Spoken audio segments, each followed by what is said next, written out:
So, as you can see, very exciting news in the GT Winter Series package with the introduction of the new GT4 Winter Series.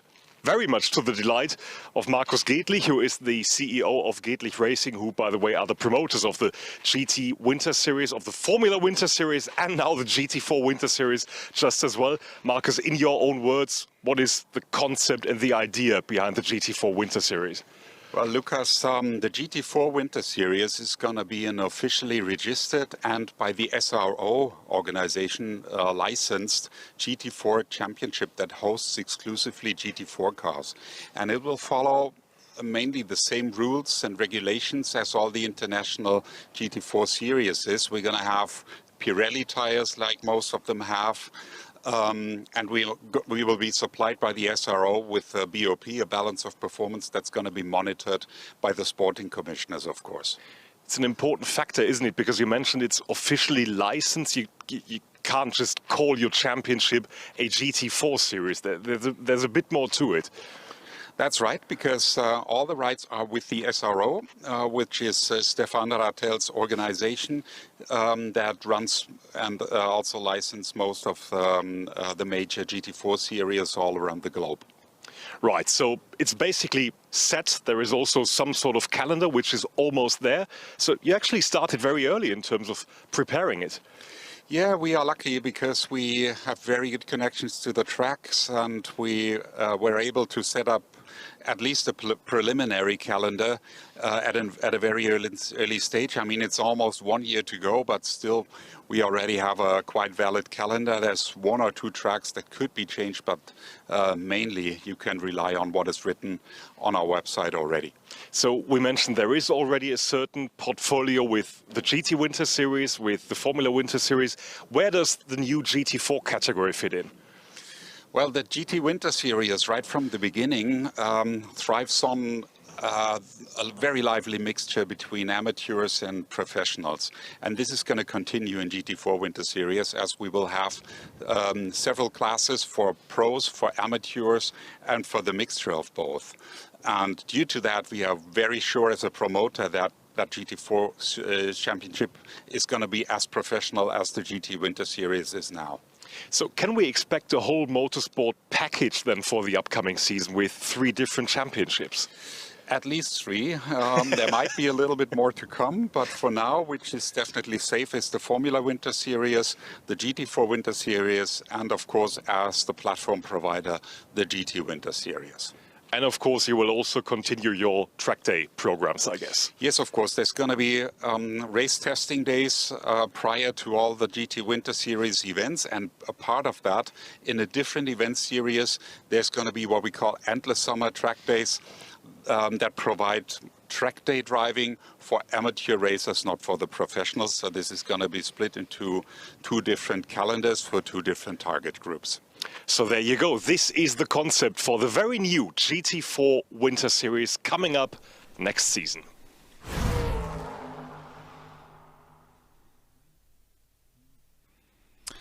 So exciting then to see that we have a new addition to the 2023-24 Gedlich Racing GT Winter Series paddock in the form of GT4 Winter Series. And you can find out everything you need to know on this website link, gt4-winter-series.com. All silver lineups permitted in the pro class, silver and bronzes only in the championship. So great opportunities for gentlemen drivers, amateur drivers and young professionals alike. I am very excited indeed to see what becomes of the GT4 Winter Series in its inaugural season. We're expecting great entries and fabulous motor racing from that new category. At least 3 championships in the 2023-2024 package. I'm sure we'll see more about what may else join us in the months to come. More interviews then. We'll be going down to the pit lane and getting some live impressions in a few minutes' time. But yesterday we learnt a little bit more with Lucas about Setup Wizard. You're joining us now in the Speedworks Automotive box, one of the teams in the GT Winter Series using the Setup Wizard equipment delivered by CP Tech. And Urs Teubert, who is responsible for the sales at CP Tech can explain us what CP Tech does and what the Setup Wizard does, Urs. Okay, yeah, I'm responsible for the sales of our Setup Wizard, our mobile chassis setup system, which you see here. This is the Pro system, but the basis is always the same. We have got setup wheels with fully interchangeable wheel adapters.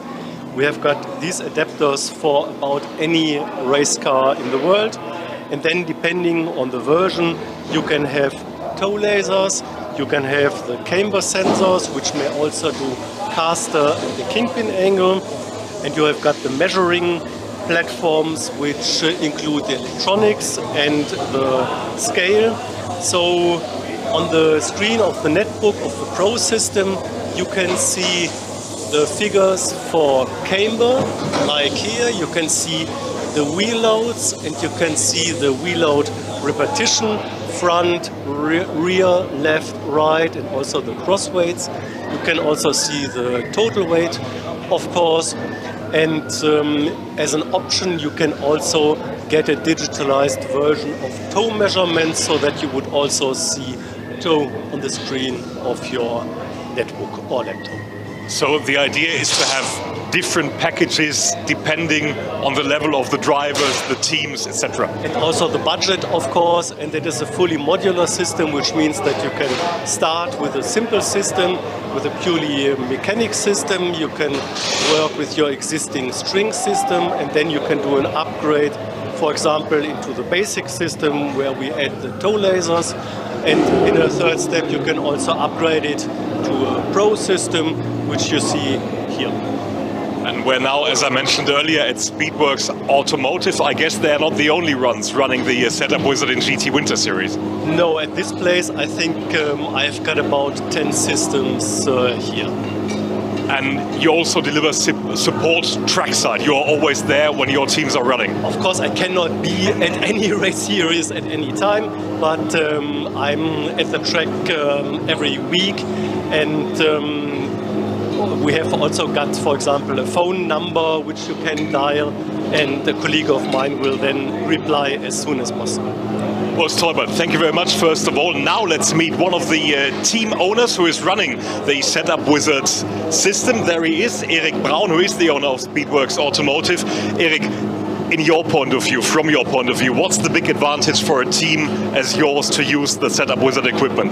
Yeah, for us it's good that we have the whole system in one case, and it's easy to transport from track to track. We do a lot of races during the year, and this is the big favorite for us, yes. And I guess you have many cars, many different drivers, and that makes it easier as well, doesn't it? Yes, we support more than 21 cars during the whole track days and GT Winter Series, and yeah, that makes it much easier for us. And what do you mostly change when it comes to the setup on a circuit like, let's say, Barcelona? Toe, camber, yeah, that's the basic, right height, and yeah.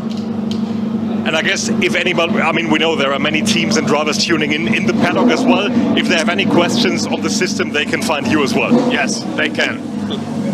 Okay, so more information on the Setup Wizard is available either here in the pit box of Speedworks Automotive, or of course. Okay, so here we are now live in the pit lane. I can see Adam Waller, our commentator, there as well. Adam, just join me on the yeah, there is your microphone. Maybe you just take the other side, then we can both speak to to Johannes Kapfinger, who is one of our class winners in the race 1 that we saw earlier. He won the Cup 2 class. You can see his car in the background, and I think, Johannes, it was, as always in GT Winter Series, extremely exciting with all the safety cars and everything.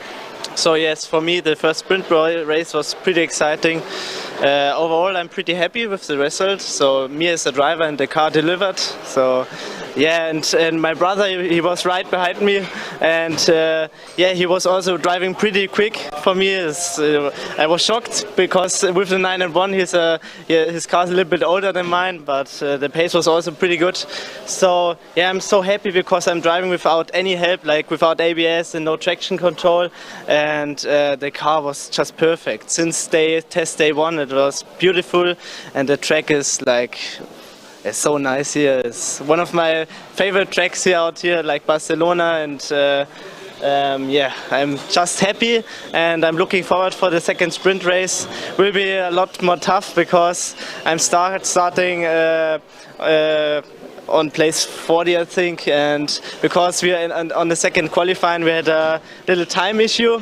But yeah, I hope I can fight to the front line, and let's see. I hope the car is don't crash. So yeah, it will be very tough for me. Johannes would make a good commentator as well, Adam. He's talking and talking and talking all the time. He would, very, very in depth. Obviously, Johannes, Just like my twin brother, he's always talking. Well, you mentioned, Johannes, of course, that you're running no ABS. In the North American Championships, the Porsche Carrera 992 cars do actually run with ABS. Have you ever actually had the opportunity to drive the 992 with the ABS? Yes, it was one time at the Salzburgring. It was my first step in a 992 Cup car, but I was pretty happy to have ABS there because it was my first time, and it was very, very wet there. It was raining all the day, and yeah, you can see like if you have ABS on a 992 Cup car, you can brake like 40 or 50 meters later normally, so I have a little disadvantage there, but yeah.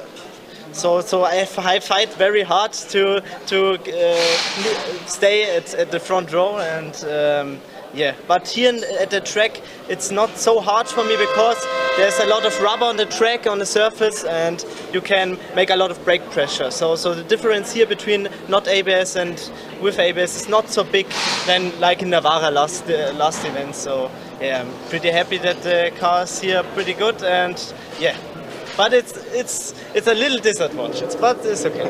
It's okay for me. And so, if you've alluded to the fact that your brother's using the older car, no ABS, same Porsche 992 Cup car, who would win in a straight fight? I think he would win in a straight fight because the 991 is a little bit quicker on the straight. Because with the 992 you have more aero. But on the lap time, I'm here a little bit quicker because the 992 is here a little bit better than the 991. But every time I'm braking without ABS, I can see him in the mirrors fighting back. But he's fighting clean, so it's pretty good because we leave our space every corner, so we're going like a team and not like opponents. So yes, we're like twin brothers. So yeah, Okay. we're like big friends. Also on the track. And you have to love the fights in Cup 2. I think, Adam, in general, we can say it's the biggest grid we've ever had so far in Cup 2, which is great. You have to love Porsche Cup cars. Yeah, exactly. There's, a massively strong category. I haven't done a proper head count, but I believe it's well in excess of 15 cars in Cup 2. You have the Cup 1 cars and even some of the quicker GT4s getting involved, getting mixed in, the Cup X class cars as well. Testament to not just how popular GT Win Series is, but how popular a platform Porsche Carrera Cup is around the world globally. And Johannes, it's good for you as well. I mean, multi-class racing, as the name says, is about multiple classes, but it's always nice to have proper competition in your class and sort of have your own race. Yeah. So I think the multi-class racing here makes the racing more interesting because there are faster cars, and you, like an endurance race today, you have to focus on traffic management. So if you are not the quickest, but you are good at traffic management, it is possible to get more out of it. So yeah, I'm pretty excited for the endurance race here. But yeah, let's see how it will work out for us. And I'm so happy that my brother got second in class as well. Also pretty good performance by him. And yeah, now we have to wait, and I'm looking forward for the second sprint race. Johannes, can you tell us something about your family background? Because obviously you must be part of a motorsport family, racing together with your brother. So the thing is, our family, we don't have really a racing background. Just my father raced 20 years ago a little bit on track days, and he was also not bad at all. So the thing is, normally there are pro drivers who are driven like international karting series for 10 years. So, but the difference is between me and my brother and the other pro guys is that we are like racing since 1 year at least. So last year I drove the Sports Cup Swiss the first season and we won the championship. So now this year we are also driving the Sports Cup Swiss, and so this GT Winter Series program is the best preparation for it, and it's pretty good here. So yeah, the weather is pretty nice, and yeah, you have a lot of time on the track. That's the most important thing. The time and driving laps, it's the only way to get pretty good. Yeah. Speaking about the weather, Adam Weller has taken a step aside, I think, to enjoy some of the Barcelona sunshine, which you don't get in your commentary booth, Adam. Or in England.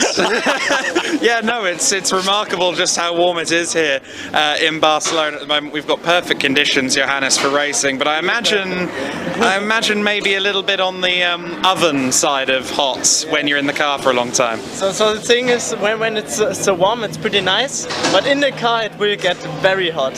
So, but I have so the temperature for me is not the problem, because I have a braking system on me, so it's pretty good. But yeah, but it gets really hot, like 60 to 70 degrees, and then this racing suit, yeah, this is a little challenge. But yeah, the only thing is, the most important thing is to stay hydrated. So yeah. But it's also good preparation for the Sports Cup Swiss next year, because the temperatures there will be the same. So yeah. If anyone has a spare cool shirt, size 3XL, I could do with that as well. And let's be honest, yesterday, absolutely fabulous temperatures hitting 26 degrees here in Barcelona. But to be fair, last year, very same weekend, very same circuit, half of it, 13 degrees, grey clouds, rain, but usually we get it right in GT Winter Series, and that's part of the fun, isn't it? Yeah, yeah, you have like a lot of different track conditions here, like Portimao, rain, and last event Navarra, on qualifying we had -2 degrees, and it was very good practice for me, because there was not so much grip, so I can practice these conditions too. But yeah, I'm pretty happy that now the sun is out, and I'm already a little bit afraid to going back to Germany again. I think we all are, and Adam especially, with having to go back to England. I've got a nice cat, but otherwise it's not good. The weather is pretty bad. Yeah, I know. A lot of rain. Yeah, he's right. So what about your mid-European season then, 2023? What's on your schedule for this year? So the main focus is on the Sports Cup Swiss this year. Maybe some guest starts in other series, but we are not quite sure where to start there. But yeah, so the main goal is Sports Cup Swiss. I'm driving the Class 1 there without ABS. So yeah, the preparation is here perfect, and we see I'm getting better and better. So yeah, it's very good. I'm feeling very good and very prepared for the Sports Cup Swiss season. So, and yeah. you will, of course, have to go up against our one-time championship leader, Dustin Blattner, who's coming over from America for the Swiss Cup. Do you see him as strong competition there, as he was over here? So the thing is, I'm not sure if he will drive the Class 1 there, because they are like different classes, some without ABS and some with ABS. But Dustin Blattner is also a pretty good driver. He's very fast in the corners. But I think we will see us again in Sports Cup Swiss, and I hope the best for him to be also good prepared for the Sports Cup Swiss. And yeah, I'm very excited for this season. Yeah. Well, I'm sure he's watching and scouting at home. Hi, Dustin. Good to have you tuning in as well, if that's the case, but we're sure it is. So the main 2023 season aside, first of all, there is still a title decider here at Barcelona. Did anyone already do an update in terms of the championship? Because with your class win, it might... The thing is, now I'm overall place 2 in the championship, but the problem is I have a little disadvantage in this Cup 2 class without ABS. So yeah. Now I have to focus on the last 2 races and yeah, maybe fight back for the win of the overall championship. But for me, the class championship would be also fine, because I didn't thought of that I'm so high with the points, and yeah, I hope I will have a crash-free race for the next two races, also in the sprint and the endurance race. So I'm kind of looking forward. I will ask, I know Dieter Sveps at Valencia was meant to be across both cars. Is that the case in the endurance again? And so this time in Barcelona I will drive by my own. Everything of it, because it's the last event before the Sports Cup Swiss starts. So, but I'm feeling very well, and I think 1 hour endurance is possible. Because they're like pro drivers who are doing double stints on other tracks with 3 hours. So it will be manageable, of course. Yeah. He's an athletic young man, he can do that, for sure. Absolutely. Johannes Kapfinger, your Cup 2 winner in race number 1 for the GT Winter Series at Barcelona. Can't wait for the second one. Johannes, thank you very much. Thank you too. Bye. Adam, I think... Can I do a little shout out? Well, it depends, to be honest, it depends, but just give it a go. Yeah, because it's one friend who's watching me and he's now an Australian. So Sebastian Bielde, hello, servus. Just a quick reminder. and I think you're all getting hello and servus. That's my best friend, so I have to greet him. And he's tuning in from Australia now. Yeah, he's now in Australia because he's doing travel working there, and I will see him soon in Germany at July, so I'm looking forward to it because one of my bestest friend, and yeah, looking forward to it. All right, so it's good you have you all tuning in. That's it from Johannes Kapfinger. We'll do some commercials, and afterwards there are more updates from the pit lane.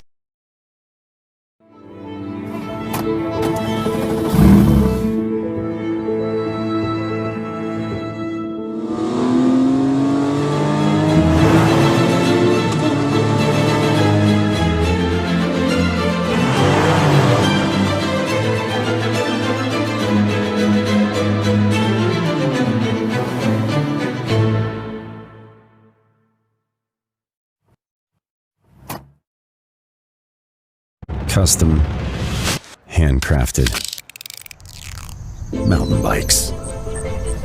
It all starts with an idea, driven by the adventures that formed us, shaped by the mountains around us. We build the best bikes for us and our friends. Propane bicycles. Customize yours now.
And we're back live in the Barcelona pit lane. I think, oh, there he is. There's Adam Weller as well. We're sort of sorting out all the drivers and teams to speak to because, I mean, let's be honest, Adam, it's only the third time in history we are doing a GT Winter Series live stream. And some of these drivers and teams, especially because of the tight schedule, aren't just ready for us to passing along.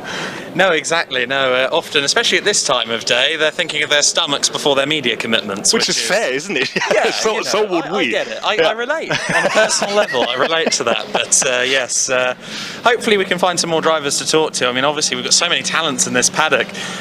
When it comes to the driver coaches, we mentioned Dieter Sveps, who of course is coaching both of the Kapfinger brothers. You've got the likes of Christopher Zirkling, Porsche Carrera Cup megastar.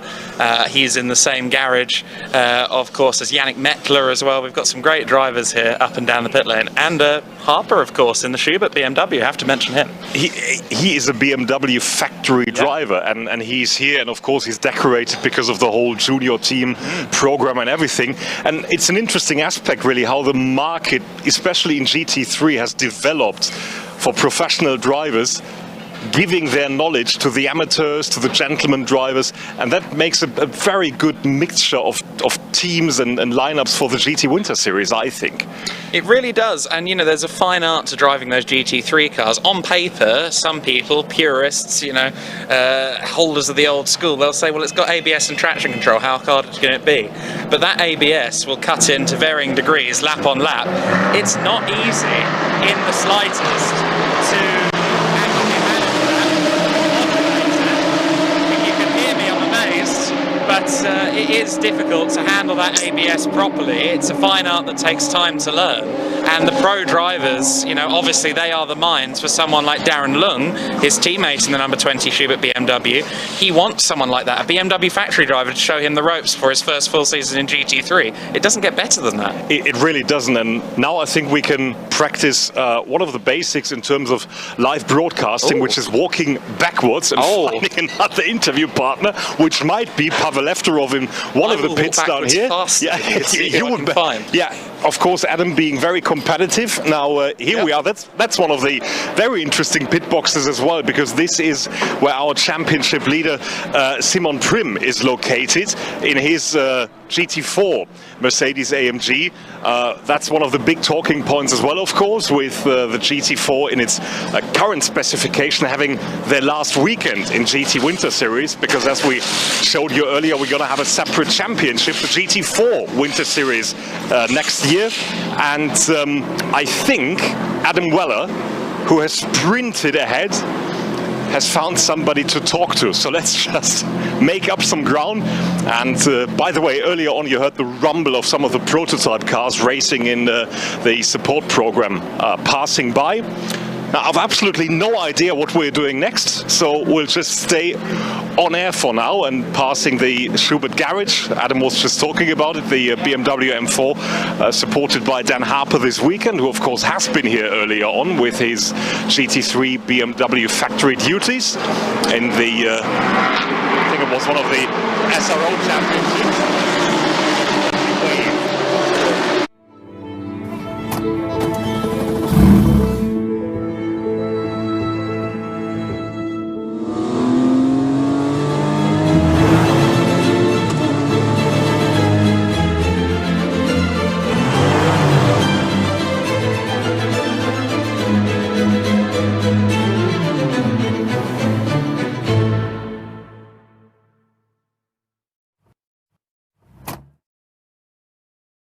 Custom, handcrafted mountain bikes. It all starts with an idea, driven by the adventures that formed us, shaped by the mountains around us. We build the best bikes for us and our friends. Propane bicycles. Customize yours now.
Series 2022 and 23, and as we have some spare time until the next race is going to proceed, which will happen at 1:55 this afternoon, let's just remind ourselves how the season has been so far. We kicked it off in December in Portimao, and Dave Richardson is taking a look at what happened. You can bring a friend, dive right in, let's go. Move forward and get in the door. Let the rhythm take control. It's going down tonight, yeah.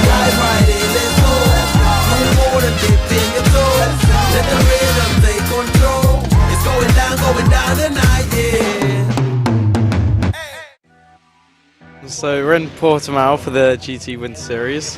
It looks like it's going to be a wet weekend with weather coming in just now. But this is winter, you know, this is what happens. So we're looking forward to it. We've got 3 races and 2 qualifyings coming up. So it's going to be a very interesting day. So conditions have been really mixed. We've been really lucky that we've had 2 days of dry testing. Today started out dry and it's been kind of mizzling and spitting. So we've been on that cusp of a wet-dry transition all morning. Really enjoying it. You know, it's nice to feel the limit of the car and the tyre in those conditions. The 4th season of the GT Winter Series starts at the well-known Portimao racetrack in Portugal. This time, unfamiliar conditions await the competitors, but nevertheless, a great variety of cars competes on the Formula 1 track. Besides the huge field of GT4s and Cup Porsches, there were also some exotics among the 37 participants, like the new Ferrari 488 Challenge Evo, a Ligier JS2R from Julien Lemone, and even 2 LMP3 cars. After a dry day of testing, the next morning, the qualifying 1 and 2 took place in light rain. Team Joe's Sportwagen Technik secures the pole position with their 991 GT3R after the Phoenix Racing Audi R8 suffered from a gearbox failure and Olymp Racing retired because of illness. Josef Knopf, driving for CV Performance, could reach pole position in the GT4 class. Keep it up, first position, and we'll be all fine. The first sprint race starts, and Chose immediately gains the lead, caused by the missing cars from Olymp and Phoenix, while the M4 GT4 spins due to a collision with the number 112, but recovers immediately. There is strong competition and precise fighting in the packed Porsche Cup. Dustin Blattner in the number 21 can put his 992 GT3 Cup ahead of the competitors to the class lead. In tricky conditions, all drivers showed their skills on the track, especially Martin Koch in his KTM GTX. He had a thrilling duel with his team colleague Max Grimm. CV Performance was also fighting strong against each other, but in the end, Luca Trebs won the GT4 class in front of his Czech team colleague. Also, the all-new BMW M4 GT4 from Senkia Motorsport, starting in the Cup X class, succeeded at its world premiere in customer racing and keeps up with the other GT4s. Joes finally brushed over the finish line with a sovereign lead of over half a minute, followed by Blattner and Sawaya in the Manthey Racing number 888, completing the podium of the first sprint race of the GT Winter Series. It was relatively clean, so that I can't complain about, but next race we're going to push a lot harder, so it's going to be good fun.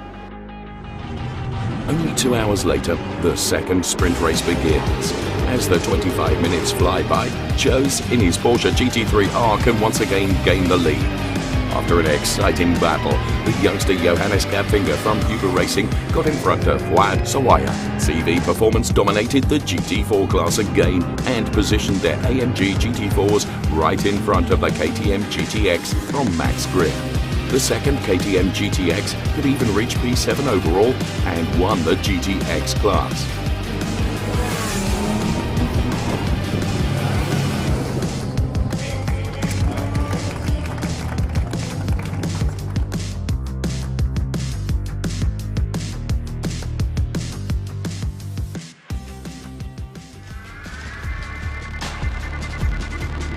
Finally, the 1-hour endurance race starts.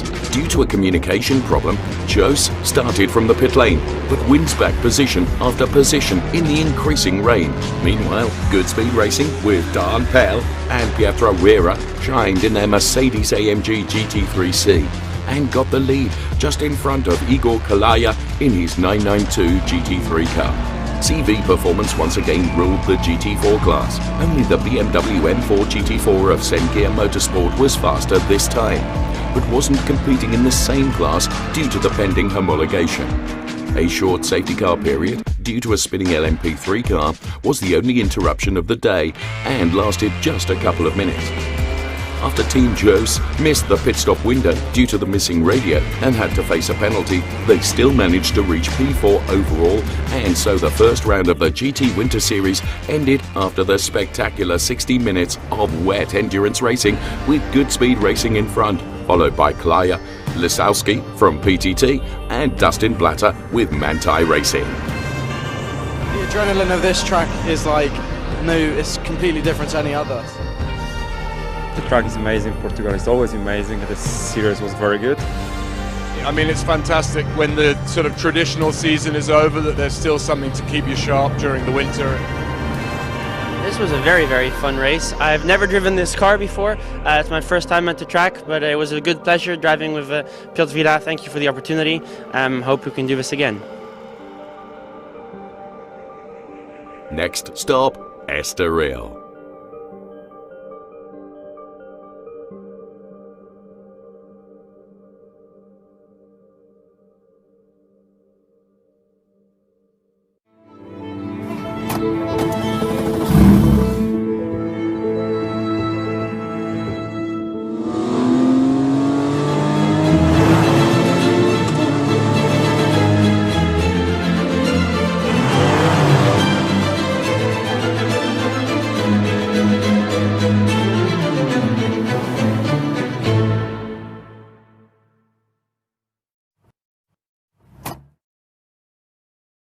Custom, handcrafted mountain bikes. It all starts with an idea, driven by the adventures that formed us, shaped by the mountains around us. We build the best bikes for us and our friends.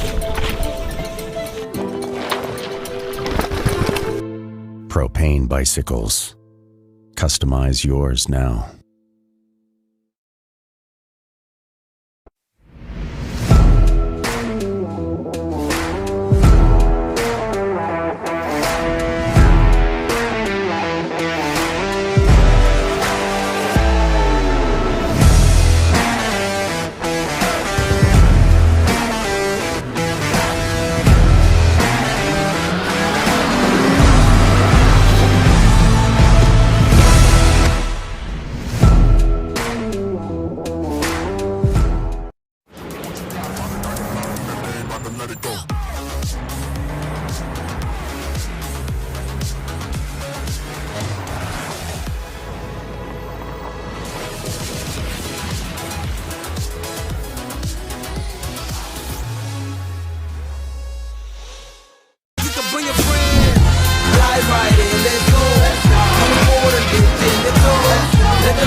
The second stop of the GT Winter Series, Estoril, Portugal.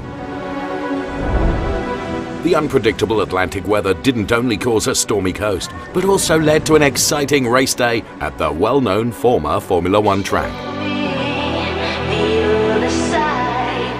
A starting field of 44 cars crowded the Circuito do Estoril, promising race action throughout the whole day. Besides well-known teams like Schnitzel Elm or Olymp Racing, there were plenty of new cars and teams in the entry lists. For example, the Nova NP02 of ANS Motorsport, or a whole pack of Ferrari 488 Challenge Evos competing in the Cup 1 class. It's really nice, it's challenging, it's fast, and yeah, it's good. I love it. Qualifying started on the drying 4.3 kilometers of tarmac, and times got faster and faster with every lap. The time that no one could beat was set by Christian Korzenowski in the Olymp Audi R8 GT3. Pole position for the first race of the weekend. The GT4 pole belongs to Simon Prim in the CV Performance Mercedes AMG GT4, proving great skills in these tricky conditions. Dustin Blattner shined in his Porsche 992 Cup and even made it in front of some GT3s. Qualifying was really good. We're P1 in both in our class in both qualifying sessions. I think we start P10 overall on the grid, which considering the class we're in is very, very good. So we're looking forward to the race. Kein einfaches Quali, aber ich habe es einmal gut umgesetzt jetzt mit dem ersten Platz in der GT4-Klasse. Und jetzt im Rennen hoffen wir natürlich noch weiter nach vorne zu kommen und auch dort wieder zu gewinnen.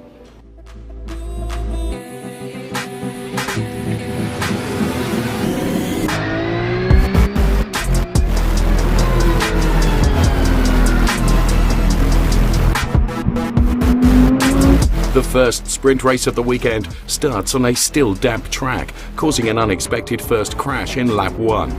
The CV Performance AMG and the Cayman of Jens Richter spun into the Cup Porsche of Leandro Martin.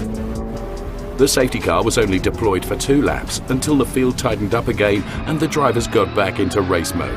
Christian Korsanowski in his R8 reopened the race and gained the lead. Meanwhile, there is strong competition between Kenneth Heyer and Michael Jose, which is interrupted by another safety car phase caused by a Ligier JS2R rolling out. Under high pressure and with just 4 laps to go, the race reopened with plenty of action throughout the field, with the number 5 R8 GT3 from Olymp in the lead, followed by Jose in the number 91 car and Kenneth Heyer, car number 101, in the 3rd position. The race came to an end by a red flag caused by a crash in turn 1. Thomas Fleming, who is completely new to the Ferrari 488 Challenge Evo, was immediately comfortable with his car and directly won the Cup 1 class.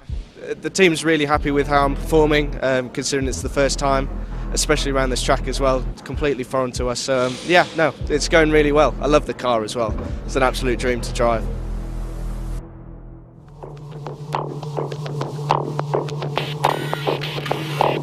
Wird ein spannendes Rennen. Ich hoffe, das Wetter bleibt jetzt auch konstant, dass wir halt entweder nass oder trocken haben.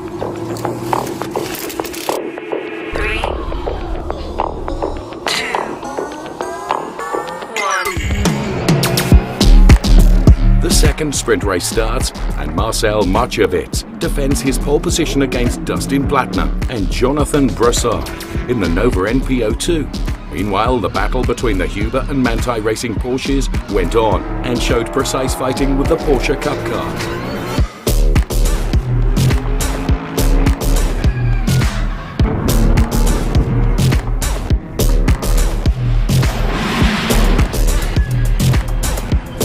At the end, the winner was Schnitzel-Helm Racing with Marcel Marchevitz. Ja, hat super funktioniert. Ich habe geschafft, direkt von vorne wegzufahren, ein paar schnelle Runden auf dem Asphalt zu brennen. Von daher einfach mega viel Spaß gehabt. I think it's a great day. I mean, this morning it was wet, but it's turning out to be an awesome day. The track conditions have been dry for like the past 2 races, so couldn't be happier. The starting grid for the 60-minute endurance race is determined by the addition of the 2 sprint results. Therefore, it was not the Schnitzel-Helm AMG that was at the front, but Blattner in the Manthey Porsche. The race begins and Marchevitz squeezes in front of Blattner.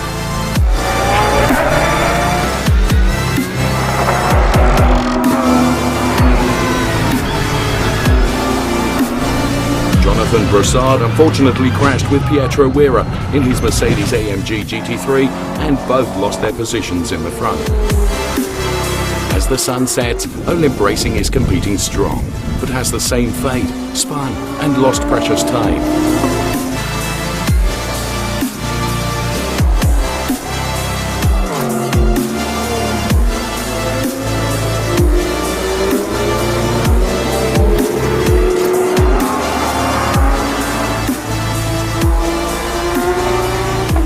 The winner of the day was Schnitzel-Helm Racing, with Marcel Marchevitz and Kenneth Heyer proving themselves as great pilots in all conditions. Dustin Blattner had also more than enough reasons to celebrate, competing with the GT3s in every race.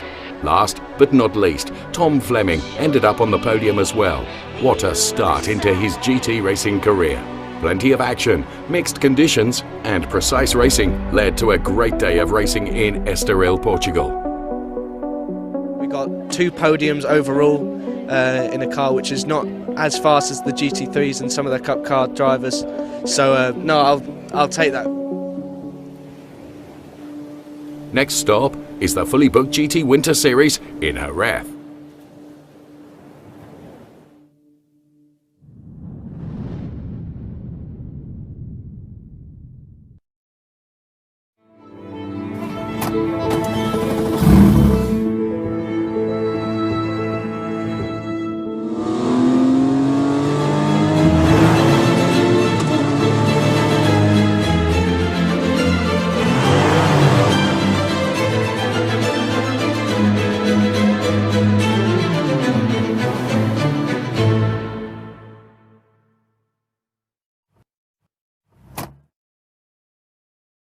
Custom, handcrafted mountain bikes.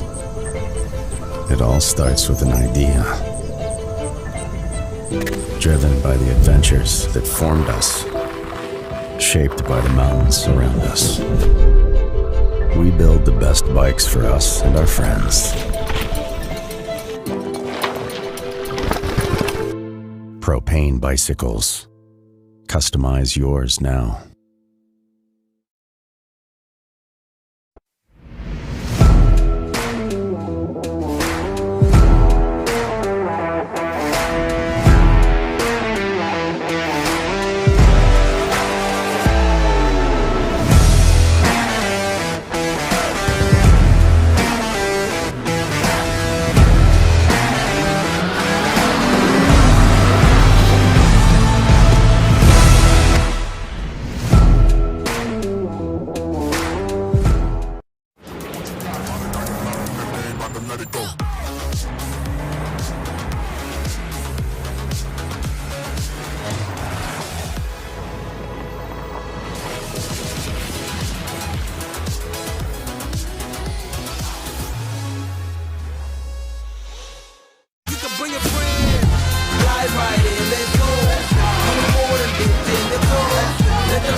We're here in Jerez.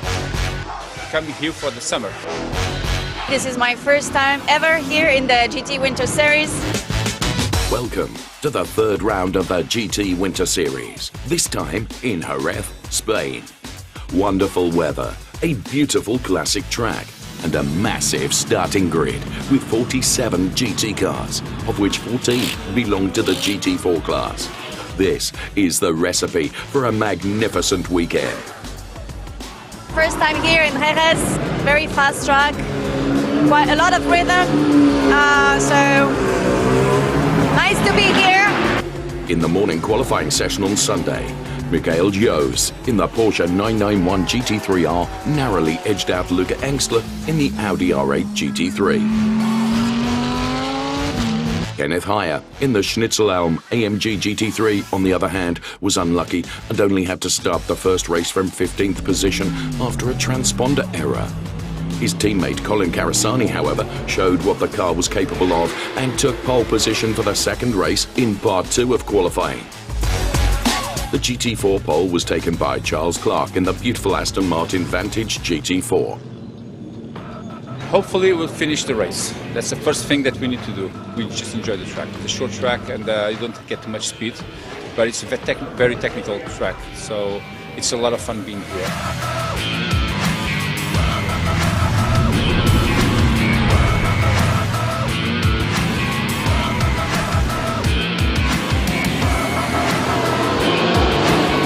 Race 1.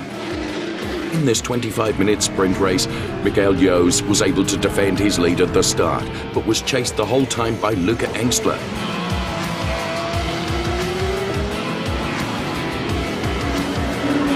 Heyer, who had to start from the midfield, fought his way forward bit by bit.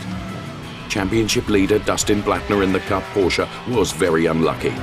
At the beginning of the race, Igor Klaya spun in front of him, and Blattner had no chance to avoid him. Fortunately, the Manthey team was able to prepare a spare car for him so that he could start from the back in race 2. The two Huber Porsches with the Kapfinger brothers, Johannes and Michael, were in a really good mood and were able to take the lead in their class. The battle at the top continues to be exciting. Jose against Engstler. In the end, a gap of only 0.3 of a second separated the two cars. With the happier outcome for Jose, he won race 1 ahead of Engstler in the Liqui Moly Audi R8 and Kenneth Heyer in the Mercedes AMG GT3. First in the GT4 class was Mike David Ortmann, ahead of his teammate Alex Denny. Kurioses Rennen wieder wie in Estoril, gleich nach dem Start die Safety-Car-Phase mit dem Unfall mit den Cup-Autos. Wir hatten einen tollen Kampf mit Luca Engstler. Bei den Überrundungen kam man ein bisschen ran. Ich konnte mir ein bisschen absetzen. im Großen und Ganzen zufrieden.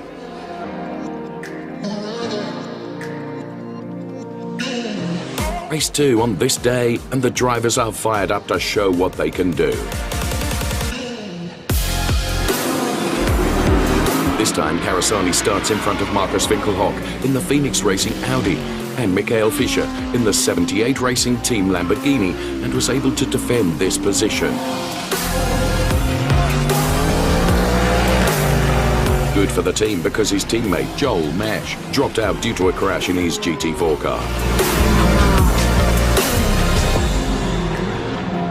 Tough fights in the midfield. So too, the two cars of the teams Muka Motorsport and Pro Sport Racing. But everything remained fair, and you could see how much fun the drivers had with this pure racing action.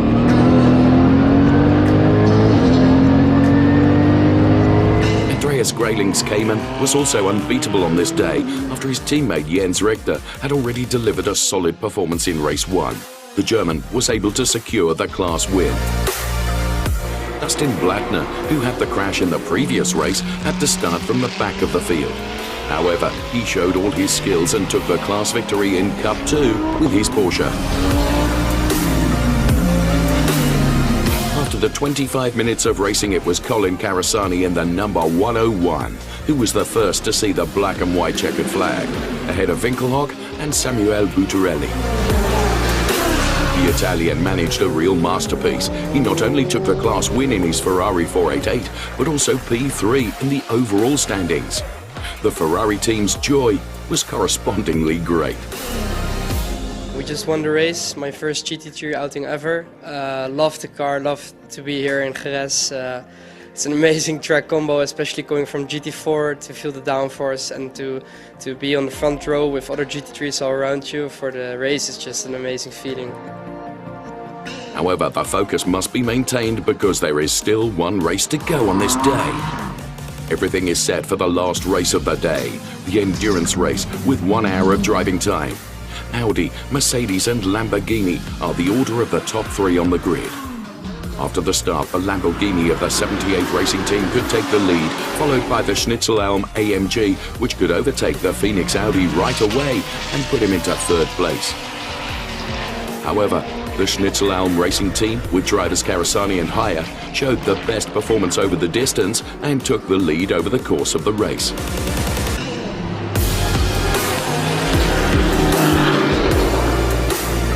Meanwhile, the two Porsches of Michael Joos and Huber Racing gradually worked their way up the grid to the front. The two GT4 drivers from Muka Motorsport, Rodrigo Almeida and Josef Knopp, were also able to really shine in the afternoon sun of Jerez and hardly gave their competitors any chance. The winner of the day was the Schnitzelhelm team, ahead of the duo Klaus Horn and Michael Joos in 2nd place. 3rd place went to the Huber Porsche with Johannes Kapfinger and Dieter Sweeps. AMG GT3 one more time. It's Colin Carasani and Kenneth Haya. Yeah, it was a tough weekend for us. A lot of driving. We had also some issues in the qualies, but we managed a 3rd place, a win, and a win in endurance race. So we are really happy. The Andalusian spring showed itself from its best side this weekend, and so everyone is already looking forward to the remaining races of the season. Only 1 week until the next stop in Valencia. A full starting grid is guaranteed with this back-to-back race action and the already 47 participants.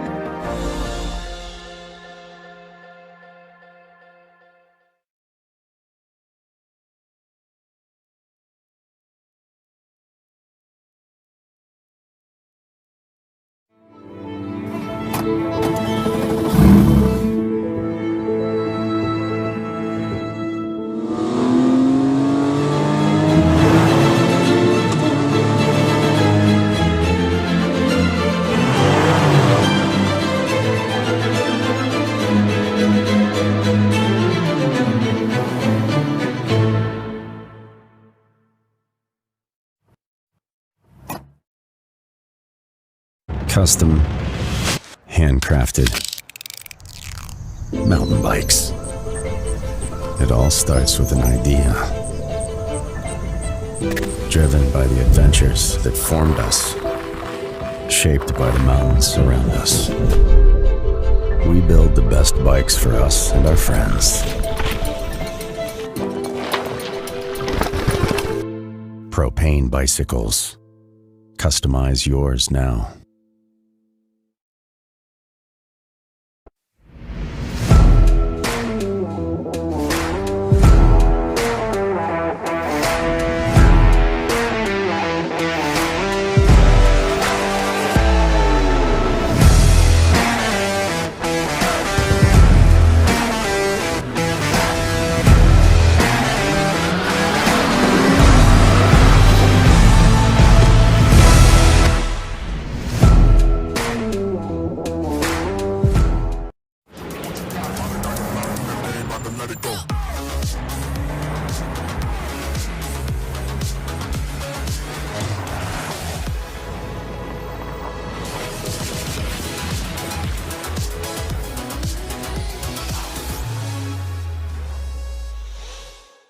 Bring a friend, dive right in, let's go. Come forward and dip in the toe. Let the rhythm take control. It's going down tonight, yeah. Dive right in, let's go. Come forward and dip in the toe. Let the rhythm take control. It's going down tonight, yeah.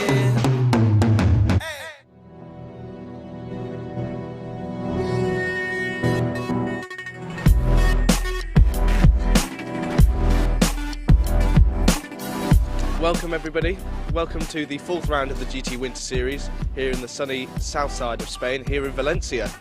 Today we're going to be qualifying, which is in about 10 minutes time, so I've got to get going soon, followed by 2 sprint races and then of course the hour endurance. The GT Winter Series debuts in Valencia, with around 45 cars crowding the famous MotoGP track in Spain. More and more spectators stream into the grandstands as the promising qualifying starts. The field of Lamborghini Super Trofeo in the Cup X class has grown since Jerez. The qualifying starts and the Lamborghinis turn out to be the main competitors for most GT3 cars because of their higher top speeds on the straights. Jean Glorieux had quite a moment in his Aston Martin GT3 but could still manage P3 in his class. Ahead of him were Kenneth Heyer in the Schnitzelalm AMG GT3 and the Engstler R8 LMS GT3 Evo. Gabriela Jilkova seems to get along well with her new Aston Martin GT4, but in the second qualifying, CV Performance managed to get an even quicker lap time with Simon Prim in the Mercedes AMG GT4. Qualifying war super gut, Gabi hat einen super Stint gemacht, P2, aber es war nicht viel von P1. So, dieser Rennen wird auf jeden Fall interessant sein. War sehr gut, das Auto auf Pole, Jungs haben einen guten Job gemacht, hat sich gut angefühlt. Just 2 hours later, the grid is filled by a great variety of cars and drivers waiting eagerly for the green lights. As the safety car pulls out, all eyes are on the R8 LMS GT3 of Team Engstler leading the group. The race begins. Engstler gets away as Axel Sardingen in the AMG GT3 loses his position to Artem Petrov from VSR in the number 16 Lamborghini. Sardingen fights back and overtakes the Super Trofeo again. Tom Fleming shone in his Ferrari 488 Challenge Evo as he rushed from 8th position to 3rd. The race then got to an abrupt end by a red flag, caused by a collision between the number 101 Schnitzelalm AMG GT3 fighting for the 2nd place and the number 54 Rosso Corsa Ferrari driving out of the gravel. At the end, Engstler gained a solid lead of over 30 seconds, followed by Artem Petrov and Andrei Lewandowski, both in Lamborghini Huracan Super Trofeos. Ja, mehr als zufrieden. Das zweite Rennen für mich jetzt mit Aston Martin, mit Pro Sport und direkt P1. Man kann sich ja nicht mehr wünschen. We won the category for the Ferrari Challenge cars and we finished 5th overall. Unfortunately there was a lot of crashing and a lot of incidents during the race, so it made it very intense and it made me very nervous because I didn't want to crash my car as well. The second race of the day, the quickly repaired Schnitzelalm AMG GT3 and the Pro Sport Aston Martin GT3 lead the field for this race. As the lights turn green, both Super Trofeo Lamborghinis benefit from their higher top speeds and leave the GT3 cars behind. An early end to the race for Wang, driver of the Team Engstler Audi R8, as he ended up in the gravel due to a collision with the number 33 Huber Porsche. After a short safety car period, the race goes on, with plenty of action ahead. In the Cup 2, the number 110 from Phoenix Racing could get in front of Dustin Blattner in the number 21, who normally doesn't see another Cup Porsche in front of him. Kenneth Heyer in the number 101 AMG GT3 and Darren Leung in the M4 GT3 from Team Schubert managed to stay in the middle of the Super Trofeos and had thrilling fights.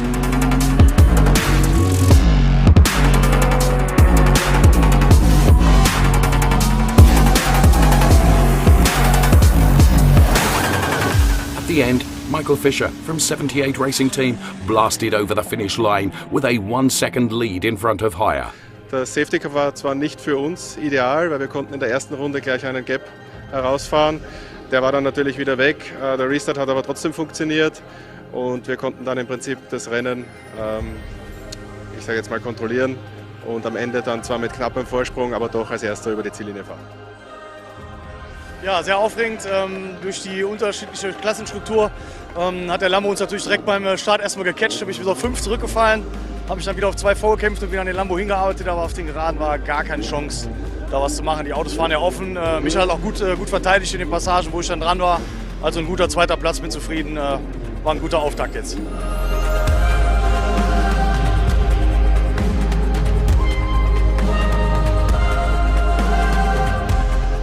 In beautiful scenery, the endurance race of this weekend is about to start.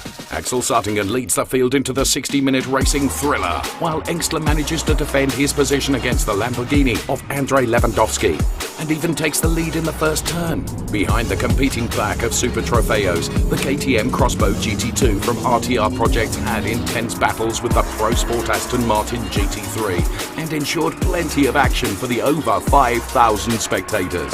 During the race, lapping and pit stops were mixing up the field and lead to strategic decision-taking of the teams. Luca Engstler came in with a solid lead, passes the steering wheel to Wang, who now has to defend their position against Heyer in the number 101 AMG GT3.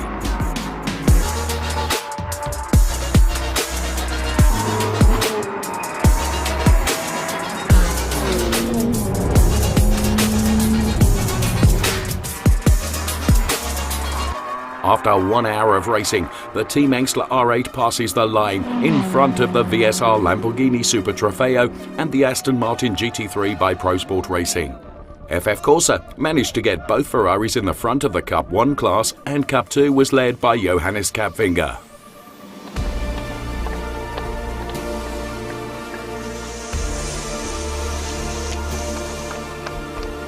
The track is amazing. I mean, it's very technical, and I feel like it levels the playing field as far as competitiveness goes with the other class of cars, but it's amazing. Incredible.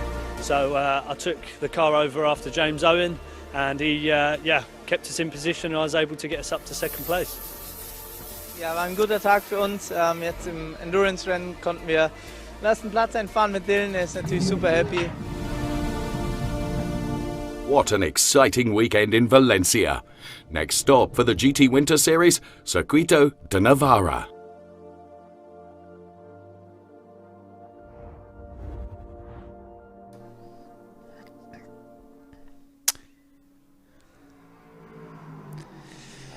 So then welcome back to the commentary box as we get ourselves ready for the second half of the day. We've got more racing coming up very shortly. We've talked a bit today about one of the exciting new features that will come in the 2023-2024 season, and that is the GT4 Winter Series. A critical part of that will be the Giedlick Racing sales manager, head of sales. That is Robin Selbach, and we heard from him yesterday.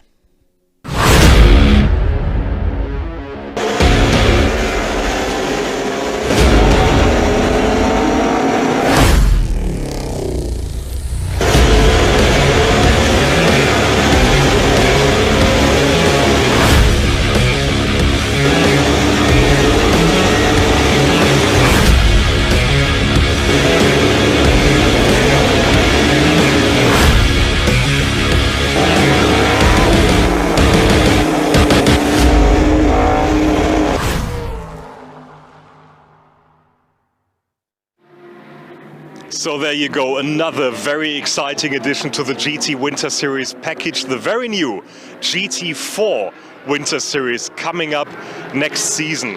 Robin Seelbach is responsible for the sales in the GT Winter Series, well, package we can now say, because we're up to 3 championships now, and it's going to be an own one for GT4 cars and drivers and teams. Yes, correct. Currently the GT4 cars race together with GT3 cars and other cars in the GT Winter Series, and in the future they will have their own race. So to make it clear, Robin, there won't be any GT4 cars left in the GT Winter Series field. They're going to have their own championships exclusively for them. Exactly. So the young drivers competing in GT4 can present themselves and can go for the overall victory, which is not possible against the GT3 cars in GT Winter Series. So can we expect the teams and drivers currently running in the GT Winter Series with GT4 cars, can we expect them to be in the GT4 Winter Series, or how do you think will the grid look like?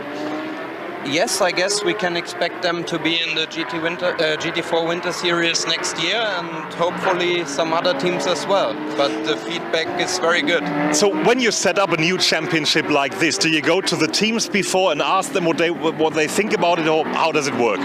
Yeah, exactly. Most of the things we develop are requested by the teams, and we listen and then we improve. So, interesting news for the upcoming 2023 and 24 season, the new GT4 Winter Series.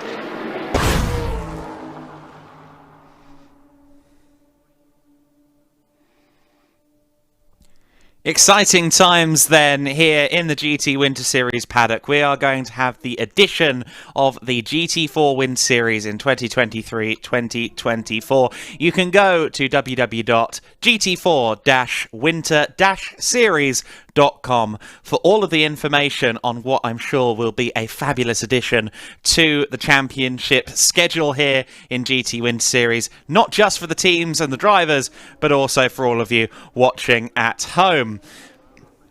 What we will do now, though, is look at the most recent round of GT Winter Series action before we take a look at second race here at Barcelona. Let's check out what happened at Navarra. Bring a friend, dive right in, let's go. Come forward and get in the door. Let the rhythm take control. It's going down tonight, yeah. Dive right in, let's go. Come forward and get in the door. Let the rhythm take control. It's going down tonight, yeah. Desert hills and lonely places. The GT Winter Series debuts at the Spanish racetrack in the middle of the breathtaking landscape of the Bardenas Reales, Circuito de Navarra. Driving the GT Winter Series here, so we are about to qualify now in the morning, 2 sprint races and then 1 long distance race in the afternoon. The penultimate round promises dramatic battles and thrilling races in best conditions. Surroundings are still shrouded in fog. The qualifying begins. While the Capfinger twins once again impress on track, Darren Leung in the BMW M4 GT3 and Jean Glorieux in the Aston Martin Vantage GT3 from Pro Sport Racing fought for the pole position. A debut for Jessica Bachmann in the GT4 class, competing with 2 more Aston Martins against the strong duo from CV Performance in the Mercedes-AMG GT4. I've never driven a GT4 before, so I've driven TCR, so I'm not really used to rear-wheel drive, so it would be very exciting to try out Aston Martin GT4. Very good, actually, P2, so very happy with the lap time. I did a good improvement yesterday on the new tires, even though it was very cold. A deep growl goes through the grid as the engines start for race 1.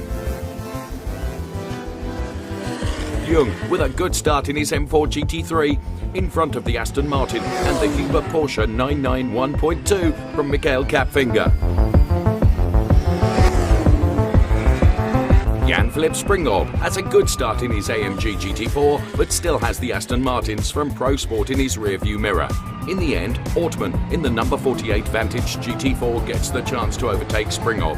Meanwhile, Jean Glorieux in the number 170 had the chance to get back to second position and fights bumper to bumper with the pole sitter, Darren Leung.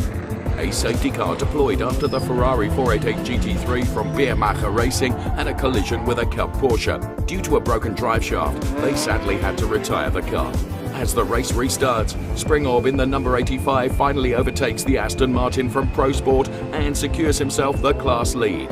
Across the line goes Darren Leung, just in front of the number 34 Huber Porsche and the Pro Sport Aston Martin. We started from P3 overall in class P1, and we had some luck with the safety car restart, and I managed to get P2 overall and P1 in class, so very, very good result for us. Ja, das Rennen war gut. Von 1 gestartet, auf 1 ins Ziel gekommen. Zwischendrin am Start habe ich ein bisschen verloren, weil natürlich ziemlich enger Verkehr war. Aber konnte das dann nach der Safety-Car-Phase direkt wieder gut machen. Und war auf jeden Fall ein spannendes Rennen. Sehr eng vor allem, aber ja, ich bin happy, dass es geklappt hat.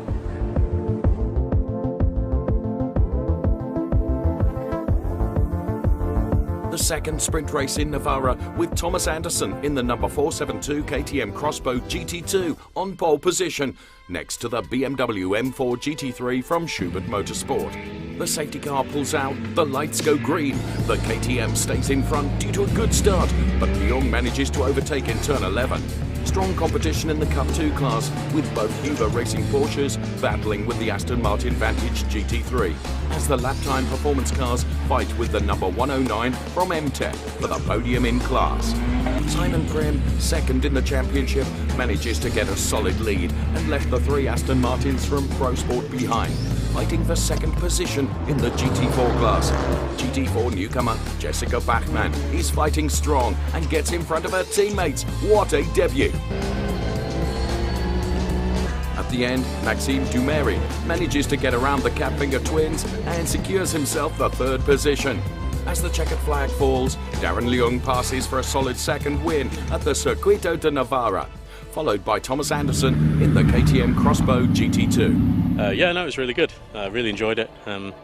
Got a pretty good start, and then managed to get a move done on the first lap to move into P1, and then luckily I had a bit of an open track. So yeah, kind of just on my own at that point, which is good.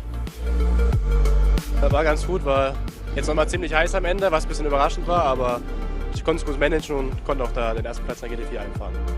Ich fahre dann den Start, gebe dann den JP über und hoffe natürlich dann auch, das Endurance-Rennen zu gewinnen. As the sun sets, the final race of the day is about to start.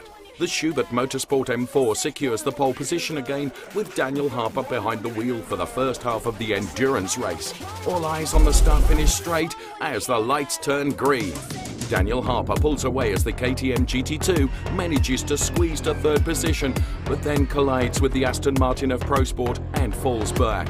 Meanwhile, Simon Prim, who found himself behind all 3 Aston Martins after the first turns, is fighting spectacularly to get back position after position. The pit window opens and Ronnie Bramer gets behind the wheel of the KTM GT2 to win back positions, battling with the Capfinger brothers.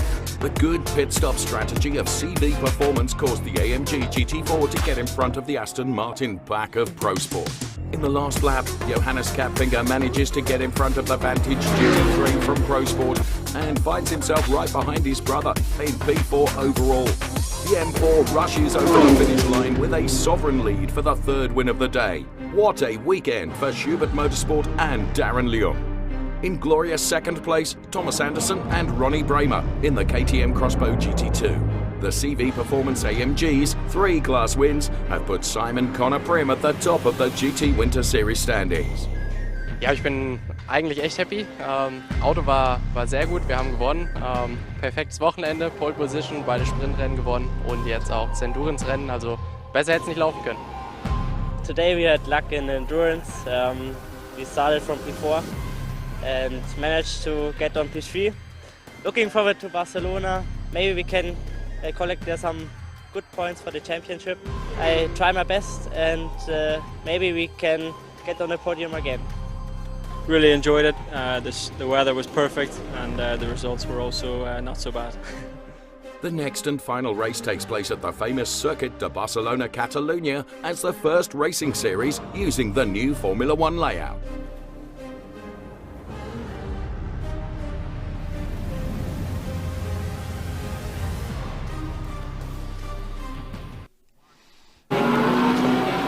Back then to live pictures of the Circuit de Barcelona Catalunya Race 2 of the GT Winter Series weekend. Another 25-minute sprint race is set to get started in a matter of moments. 10 past 2 is when we are due the start of this race. As you can see, the cars are circulating towards the main straight at the moment. A little bit of news on the championship situations. Of course, in the Formula Winter Series, we already know coming out of Navarra that Kasper Stuka is champion. Here in GT Winter Series, the overall title is a much closer run matter. It is, as it stands, Simon Connor Prim at the sharp end of the championship order, but not by a great margin at all. He has to be very worried about Johannes Kapfinger behind, who is second in the championship in the 35 Huber Racing Porsche. He also has to worry about the Andreas Greiling and Jens Richter Porsche, the 128 MS Racing car, also a championship contending driver. So the championship is very close indeed at the moment in terms of the overall GT Winter Series title battle. We've got a great grid of cars that will be led away by Kenneth Heyer of the Equip Vitesse team. That number 36 Mercedes AMG GT3 will be our first car on this grid this afternoon in this second race, but he's going to have a lot of competition from Mikael Jus, the winner of our first race earlier on in that stunning 2022 ADAC GT Masters runner-up winning car, multiple-time race winner last year in the hands of Engelhardt and Guven. That car is for sale, but Mikael Jus couldn't resist the opportunity to race this car at least once before it gets taken out of its livery and taken to a new home, a new team. And we are delighted to see Mikael Jus back with us after a couple of events away. A race winner already this season using a slightly older specification of GT3 Porsche. And great to have the driving force behind Jus Sportwagen Technik here along with us in the GT Winter Series paddock. He will line up on the outside of the front row. On the inside of row 2, it's another GT3 Porsche. It's Jörg Dreisov in the 32 Huber Racing entry, the orange and blue machine, and Darren Leung in the Schubert Motorsport BMW. He will line up on that second row on the outside. So all GT3 cars at the sharp end as we get ready to go. I can hand you over now, though, to Lukas Gajewski down on the ground.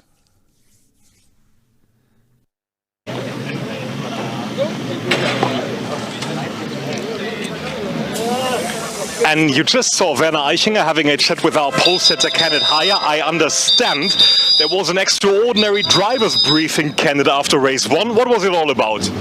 Yeah, I think it was about the driving standards, too much safety cars. I think in the GT Winter Series it makes no sense to crash cars, so everybody has to calm down a little bit and yeah, having a nice race, that's the main thing. So all the crashes and incidents aside, it's a very nice GT3 field here with you at the top now for race 2. What do you expect? Yeah, for sure, Michael and me, we want to go the first laps. We will see. Hopefully I can hold the BMW, which is very fast on the straight. So then we will see. We want to win the race for sure, but it will be a tough race with Michael, I think. And did you have a chat with Michael Jus to play it safe in the beginning? Yeah. We are good friends, and yes, done a very good job in the first race as well. So let's keep it fine, and let's see who's the better one at the end. Kenneth, all the best. Back to you, Adam. Wonderful then to hear from Kenneth Heyer just before he gets started from pole position. Alluded to the fact there that Mikael Jus is a good friend. I think they'll try and stay out of each other's way, at least in the early going. But They also mentioned that Schubert Motorsport BMW, the M4 GT3, which debuted internationally last year, is well known as a car that is very strong indeed in a straight line. At circuits like the Red Bull Ring, at Monza, along the final section of the Nürburgring Nordschleife, the BMW M3 GT3 car is always very strong. So Darren Lung has the right car and the right power underneath his pedal to try and get in amongst it going into the first corner. Of course, Jörg Dreisov also there. We mentioned him on the second row of the grid. Well worth keeping an eye on as well. Our third row of the grid features this car, Ronnie Bremer, in the Resoon KTM GT2 car. Now, that car was, frankly, in the wars in the first race. He had multiple collisions and part of maybe why we had a driver's briefing between races 1 and 2, just to tell them to calm down. There were quite a few incidents up and down the order in that first race. So hopefully we have an exciting race, but one that's maybe slightly less expensive on the repair bills before or than the first one was earlier on. Ronnie Bremer, though, with that KTM GT2 car, it is a straight line speed rocket ship, so expect it to make up a couple of places on the approach to turn 1 as well. Matteo Ferrer for Phoenix Racing, the historic racing ace, will line up alongside Ronnie Bremer on row 3 of the grid. Formula Racing's Ferrari challenge car of William Tavaya will line up on row 4 alongside Marcus Sledmeier in the 992 car. You can guess what kind of car that is. Dieter Sveps in the 35 Porsche is next on the grid alongside lap time performances Martin Engelmeier. Row 6, Per Anderson in the 57 car will line up alongside Schutz Motorsport's Marcus Swabo. That is the Mercedes GT3 car that sits in the Cup X class.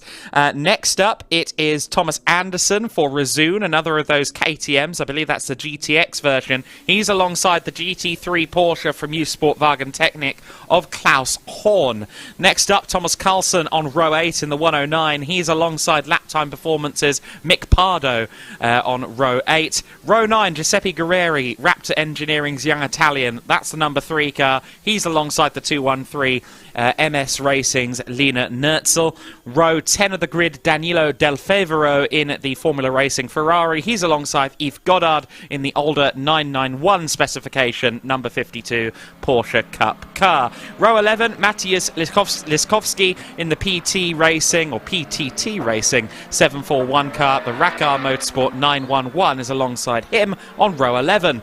Fabio Rauer is next. I believe one of the first cars in the GT4 classification, if not the very first. He starts on row 12 alongside East Racing's David Henn on row 12. Simon Prim, championship contender, current championship leader on row 13, alongside Dennis Leibel, the 71 KTM from Resoon. Christian Scar, Auto Lounge Racing, the Audi R8 GT4 car on row 14, alongside Malolo for Schutz Motorsport, the number 40 car. Pavel Lefterov, who won GT4 earlier on today, the Overdrive Racing 23 car on row 15, alongside Schutz Motorsport's Alon Gabay. Row 16, Pierre Lemers in the number 8, and the 128 MS Racing car of Andreas Greiling. That's also a championship contending car, of course. Richard Gonda on row 17 in the number 4 Senkia BMW alongside Allied Racing's Alexander Hartwig.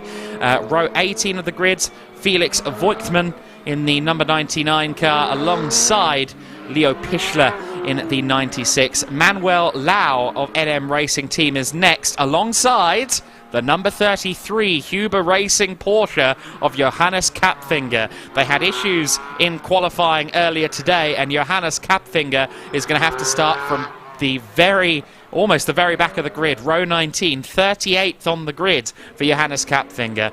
Julien Lemont is next on row 20 alongside Resoon's Clemens Drexel.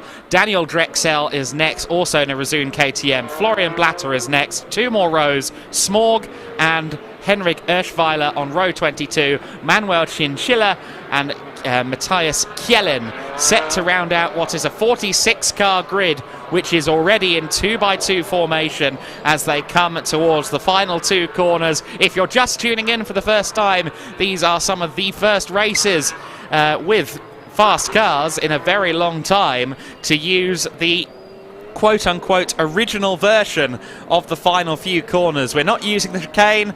They have broadened and expanded the runoff area for Formula 1 this year, and the turn 13, 14 sweepers are back. There are so many cars on the grid that you can see some of them were actually stopped there on the run towards turn 12. Hopefully everyone gets underway again. The safety car really backing everybody up as we get ready for the start of this race. It's going to be 25 minutes of racing for the final time in the 2022-2023 GT Winter Series season. It is a 25-minute sprint race. They've got an endurance race later today, but they won't be thinking about that because we're ready to go racing for 25 minutes now. The pin is pulled and we are underway. Let's see who wins the drag race down towards the first corner. There comes the KTM. We did mention the KTM as a potential leader, but I didn't think it would get to the very front of the order. However, the Crossbow GT2 leads. What an incredible start from Bremer. Ronnie Bremer has absolutely launched away from the field. He's gotten around all of the GT3 cars and he leads the way. Of course, being a GT2 car, it is massively strong in a straight line. It's not as good as the GT3s when we get into the corners. So let's see if Ronnie Bremer can hold on to the lead. I understand the 81 car has started from the pit lane. That's the promotion motorsport car, one of the Porsche Caymans, I believe that is, that has started from the pits. But up at the sharp end, it is a Cup X car that leads the way. It is Ronnie Bremer for Rezoon leading the way, and I was not expecting to see the KTM at the sharp end. You heard Kenneth Hayer say, look, that BMW is strong in a straight line, so keep an eye on Darren Lung. He wasn't looking back to row 3 of the grid, but the KTM absolutely fired past everybody in the GT3 cars as if they were standing still. Fifth in the race at the moment is our leader in the Cup 2 class. That is the 992 car. I believe it's actually not being driven by Marcus Sledmeier as I thought. It's Daum at the wheel of that car. He leads the Cup 2 class right now. Now watch as they come out of the final corner. Mikael Jus is all over the back of Ronnie Bremer, but then the GT2 power will see the KTM get further and further away. Even with the slipstream, the KTM is so much stronger in a straight line, and as we ride on board with Mikael Jus, it's almost hopeless for him. He's watching that car just disappear off into the horizon, and he's got to be a little bit worried about Kenneth Hayer behind as well. Then in fourth place it is Darren Lung. Then it's the battle for the Cup 2 honours at the moment. Mikael Kapfinger applying pressure to Daum at the moment. Well, an exciting start to this race then. And thankfully, it appears a relatively clean one as well. So it is Ronnie Bremer in the 510 car. The KTM Crossbow GT2 leads the GT3s. It was always theorised, of course, that the GT2 cars should be on par with the GT3 machines, just making up time in different places. Now, in actuality, the GT2s have often looked slower than the GT3 cars in competition, but up until last year, the GT2 European Series, SRO's flagship competition for these GT2 cars, has exclusively featured drivers of 40 years and up, bronze and silver only. That age restriction has been taken away for this season, so we're going to see young silvers in GT2 for the first time. I think we may start to see some of the true potential of the GT2 cars in the 2023 season, and Ronnie Bremer is doing it right here, right now in the GT Winter Series. He's got two very talented drivers behind him in the form of Mikael Jus and Kenneth Hayer, but neither man able to find a way past the KTM. Of course, they're getting so close in the corners, but then as they go down the straight, the KTM just disappears on the approach towards turn 1. The rest of the field cycling through at the moment. We haven't had any significant changes in the top 20. However, GT4 lead, we just got a little shot of it there, the blue and black Porsche Cayman of Overdrive Racing, Stefan Bastangiev, is leading the way. Now, Bastangiev was not on my entry list, I don't think, but he's here, and he's in the 23 car. In fact, he is on the entry list. So Stefan Bastangiev, who I didn't realise was in the paddock this weekend, must say hello to him. He leads the way in the GT4 class from Auto Lounge Racing's number 7 car. That is Kevin Engman at the wheel. In Cup 3, our leader is, of course, David Henn, who started on class pole position. That is the East Racing car. Meanwhile, our Cup X leader is, of course, our overall leader. Ronnie Bremer currently leads the way in the Cup X classification. You see the Porsche Carrera Cup cars in abundance there in the mid-pack. From 5th down to about 18th. There are 13 cars, actually 11 cars from 5th to 18th are Porsche Carrera Cup machines. There's a lot of them there. We just saw Stefan Bastangiev, the GT4 class winner, leader, in amongst all of those Cup 2 cars, as well as some of the KTMs. Meanwhile, Kenneth Hayer looks like he might have a run. He's got a slipstream from the KTM. He's got Mikael Jus to his right as we approach the first corner. Now, is Mikael Jus still there? Hayer keeps a wide berth into the corner. Where is Mikael Jus? I imagine they're still side by side, but we'll have to wait and see. Hopefully we get a look as they come out of turn 3, but it does appear the move has been made. Yes, Mikael Jus had to make way. I think Kenneth Hayer just folded him out of contention at turn 1, got a better run through turn 2, and made the position. So, Mikael Jus has tried and failed to get past the rocket ship KTM GT2 car of Ronnie Bremer. It's Kenneth Hayer's turn then. Let's see if the Equip Vitesse Mercedes-AMG GT3 can potentially find a way past this KTM. But this is a hugely compelling scrap at the front end of the order here. Over 1,500 brake horsepower between the 3 cars, comfortably over 1,500, probably more like 1,600 or 1,700, since I believe the KTM will be up over 600 brake. And here is the Porsche classification. You see there, just coming through shot, the orange and blue car there of Dryzov. He has fallen through the order a little bit then, from 4th on the grid, and a spin there for the 213 car. The 213 car of Lina Nertzel in a spin. Nertzel gets the car going again, but this is not an ideal place to have to rejoin. The Cup 1 leader, Danilo Del Favero, goes past there. And just going to have to bide the time, I think, is Nertzel in the 213.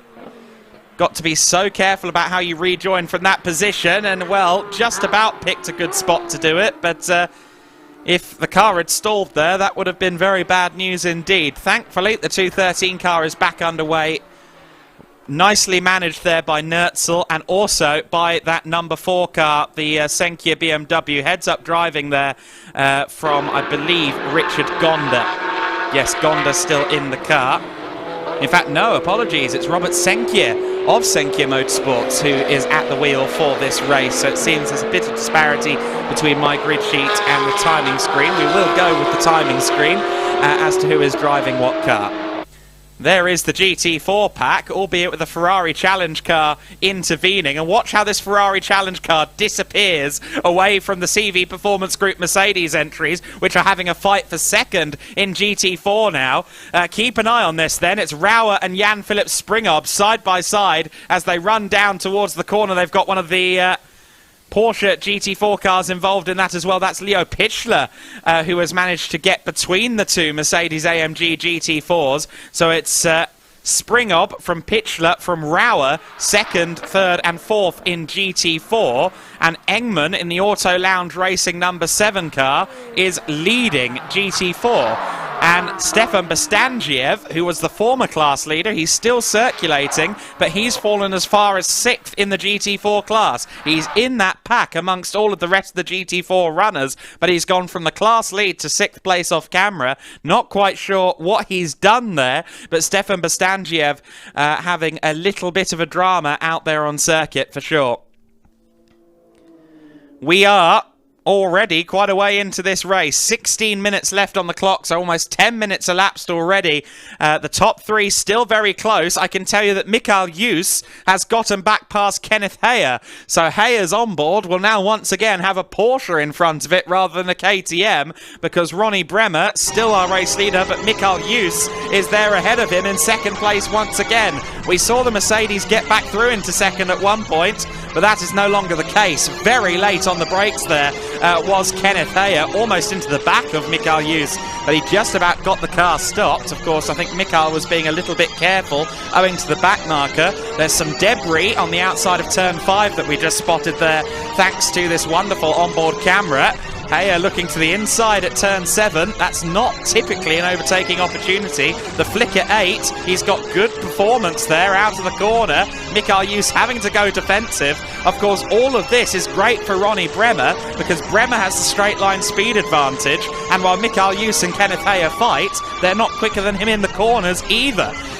So this is very advantageous for the KTM in the race lead, but this is some of the best racing we've seen all day long out of these three cars, and the same can be said for that GT4 battle as well, for 2nd through 6th in class. But we are being treated here to exactly what GT Winter Series is all about. You've got a GT2 car having to fend off 2 GT3s, and now we get into the lap traffic. The BMW M2 CS there being overtaken. That's the only M2 CS entry, the promotion motorsport car that started in the pit lane. The lights flash then on the KTM as he tries to get the back markers to make way. Ronnie Bremer, who had a couple of dramas in race number 1, is having a much better time of things in race 2. And for now, is our race leader. Darren Lung, incidentally, is still there in 4th place. We just got a brief glimpse there of the Schubert Motorsport BMW. He runs 4th overall and 3rd in the GT3 class, as we ride once again on board with Mikael Jus. One of the Porsche Cup entries, the Cup 2 class car, up ahead there. Again, that carbon fibre shard on the outside of turn 5 being kept well clear of by everybody for very good reason.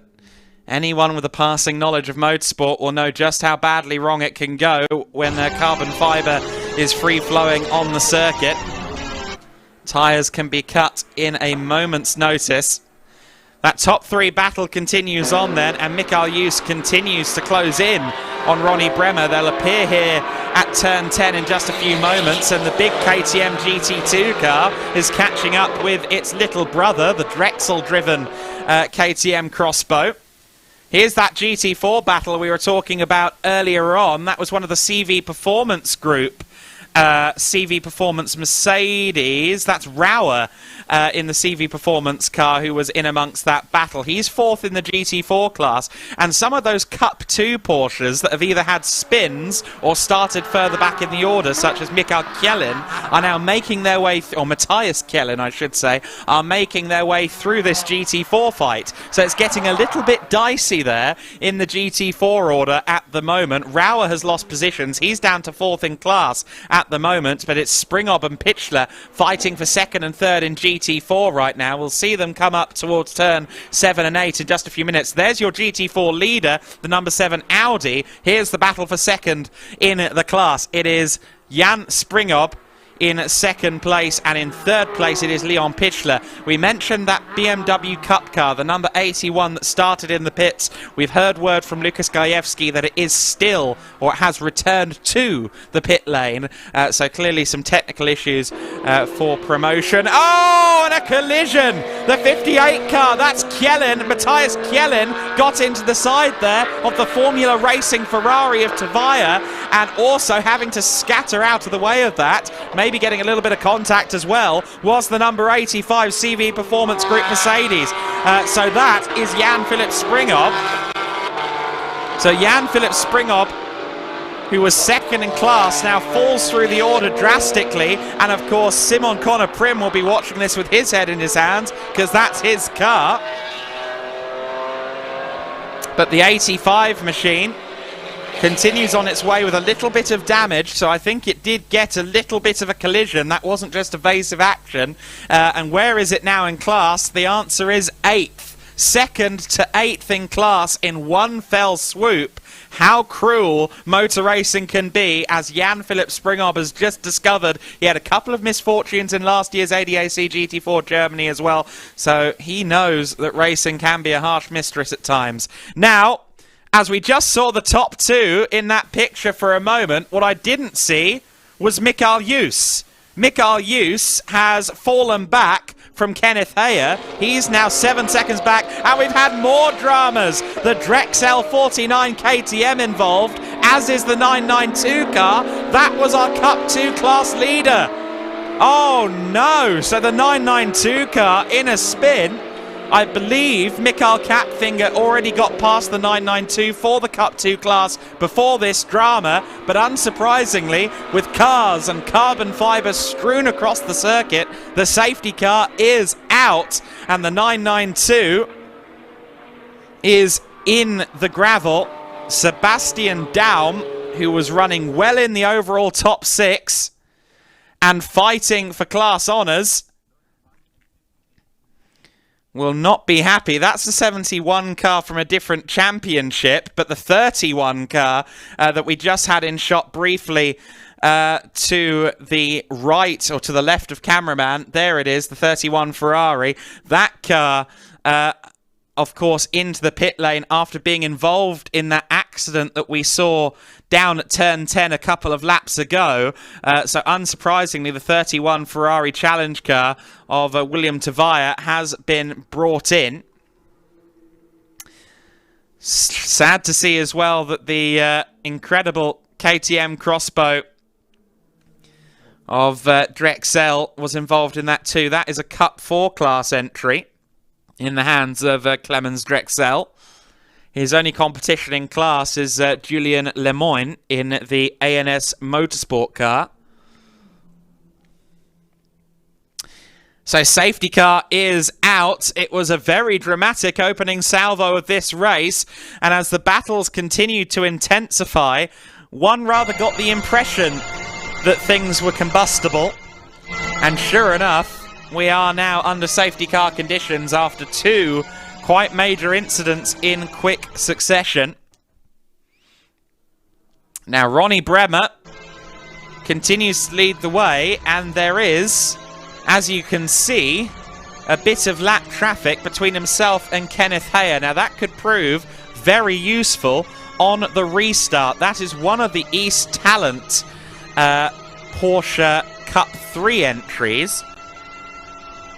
That is David Henn, actually. So that's our Cup 3 leader between the two cars. So Kenneth Heyer following the car that's 34th overall, second place in Cup 3, actually, behind Jens Richter in the 128. But our Cup 3 second place car has found itself between the two leaders as we get ready for a restart. I'm sure that's not necessarily where that driver would want to be.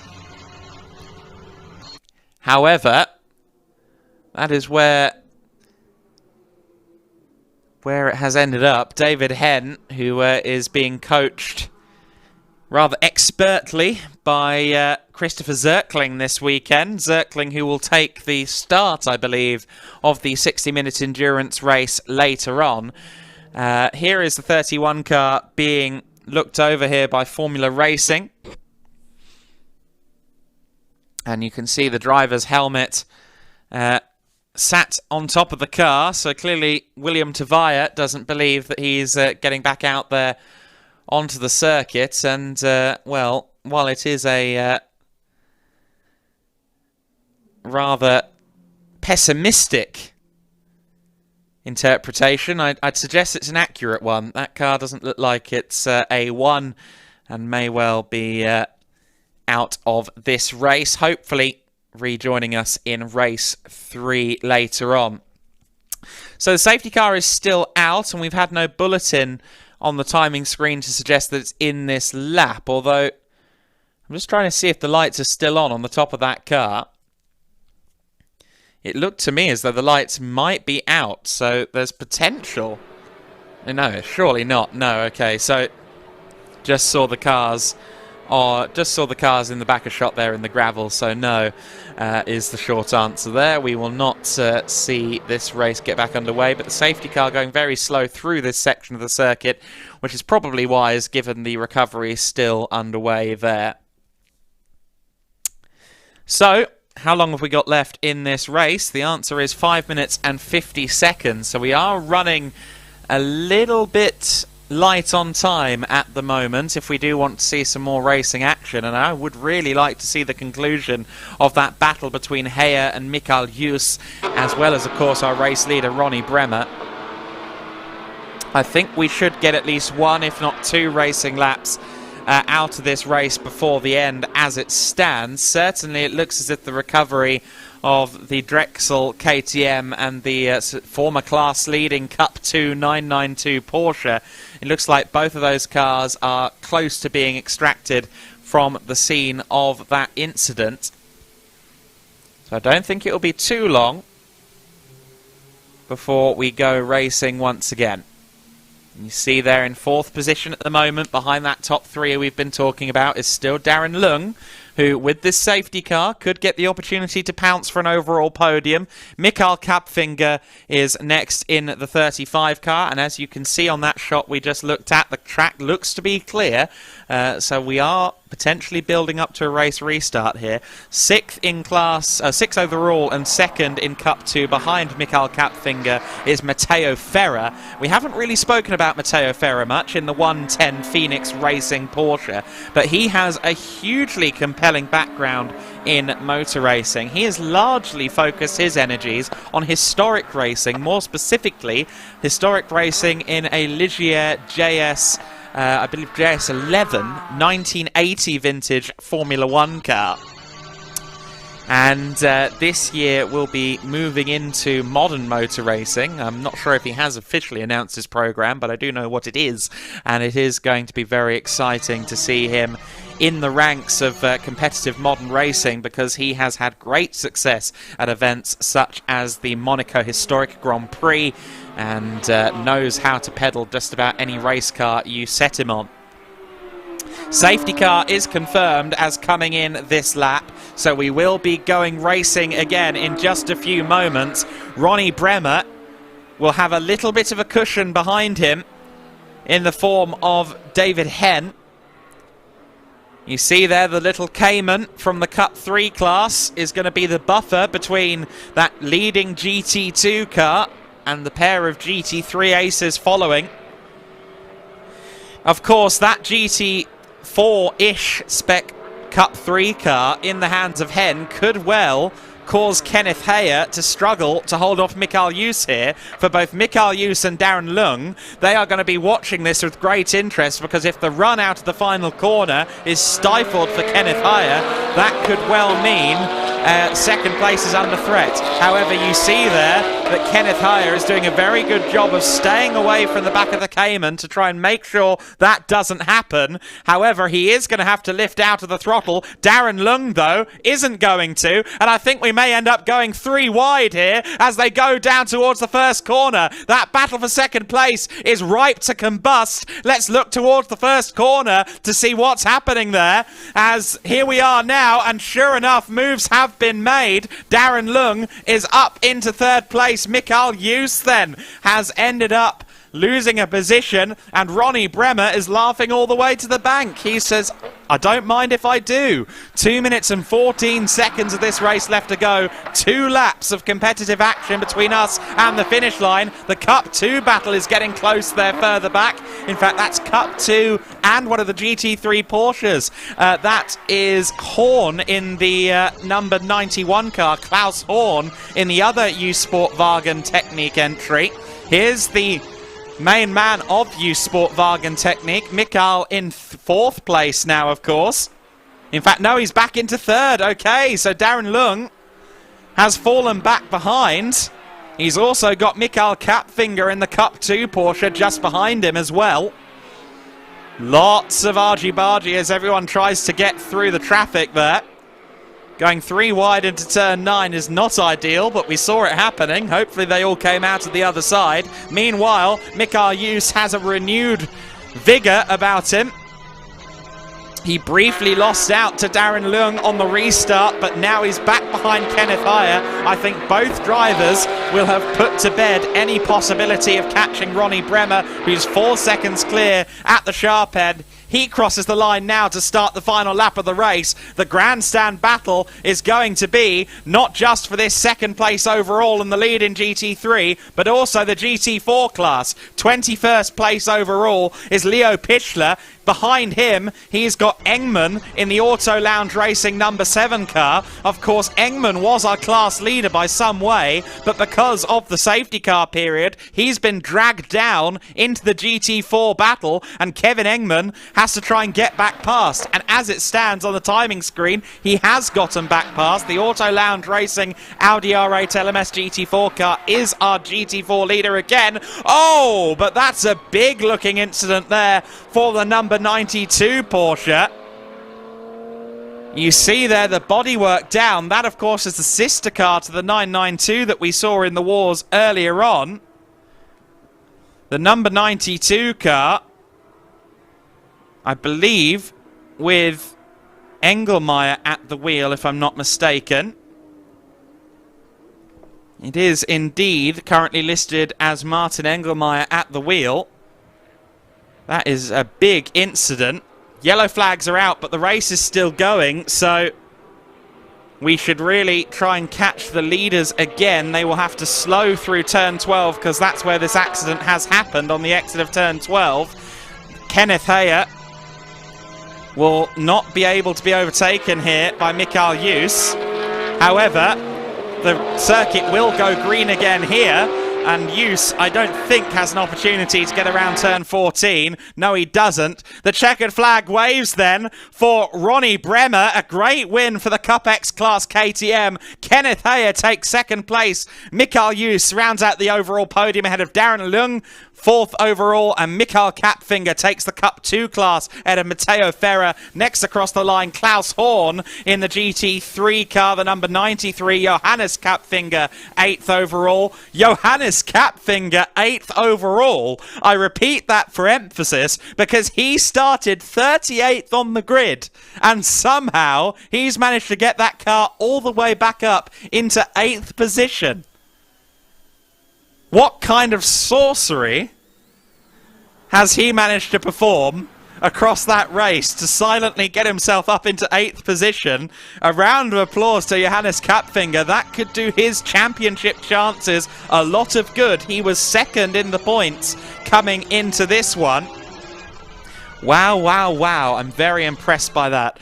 Drysov in the 32 car, 9th in the points.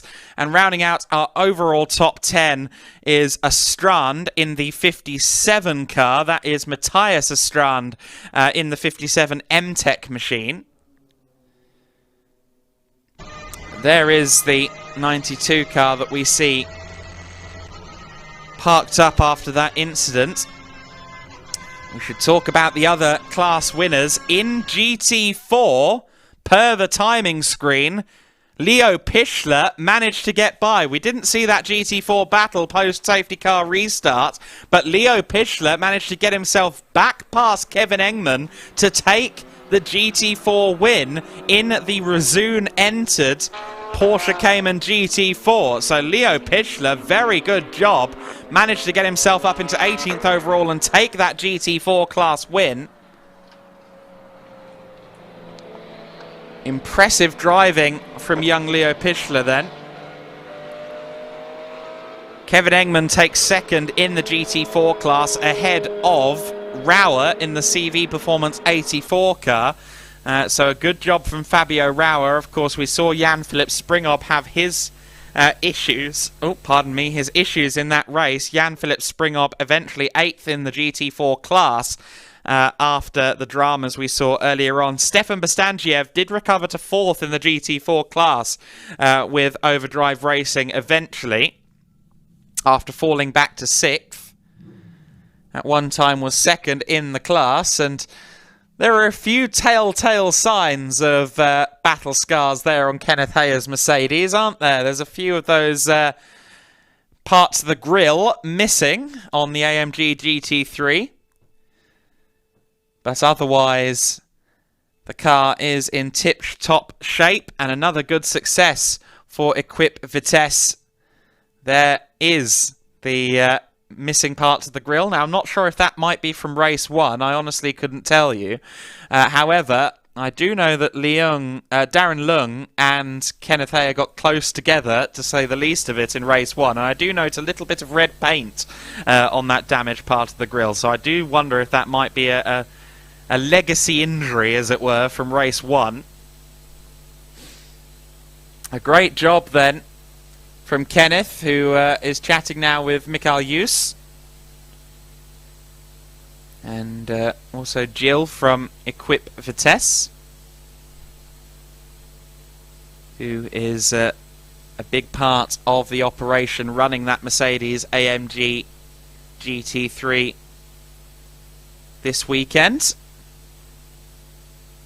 But a great win for Ronnie Bremer, and we got a great illustration of how exciting it can be between GT2 and GT3 cars. I know there were plans at one point to run the GT2s in more SRO competitions alongside the GT3s, and that was a very exciting depiction of what that might look like if the GT3 cars and GT2s do one day share the track a little more commonly. That was brilliant racing.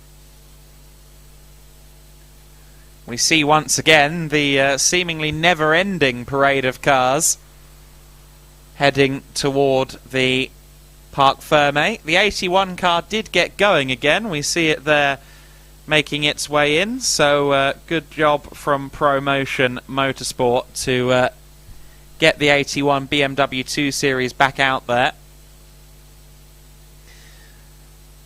But I would say that is one of the races of the season, from my perspective, in the GT Winter Series. We got a great illustration of why the GT4 class is going to be a separate entity as the GT4 Winter Series in 2023-2024 next winter, because they had an absolutely amazing battle on the fringes of the overall top 20 that Leo Pichler eventually managed to win for the Razoon Porsche squad. And we also had that brilliant GT2 versus GT3 battle, eventually won by Ronnie Bremer in the Cup X specification KTM crossbow. On that safety car restart, of course, he capitalised on the fact that we had a back marker between himself, Hayer and Jus. But certainly before the safety car we had a brilliant three-way battle.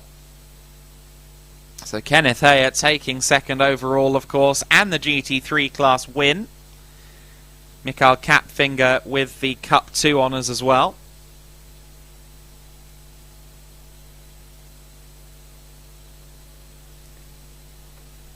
And we'll also, of course, Cup 3 win. We should get to that. Jens Richter in the MS Racing Porsche. Now that's important because Richter and Greiling were third in the championship coming into this race. So they, with another win in Cup 3, will strengthen their chances. Of course, in the case of Simon Prim's car, the 85, and in the case of Johannes Kapfinger, they both didn't have great races. Kapfinger only third in class, although he recovered amazingly to even get that far up the order in Cup 2. And, of course, the 85 car of Jan-Philipp Springob only ended up 8th in class. So, potentially, very promising signs for Jens Richter in the MS Racing Porsche Cayman. Second in that class, incidentally, was the number 28 car. That is Florian Blatter in the Porsche 718 Cayman. He'll be sharing with the hot shoe Yannick Mettler in race number 3, the 60-minute Enduro, a little later on.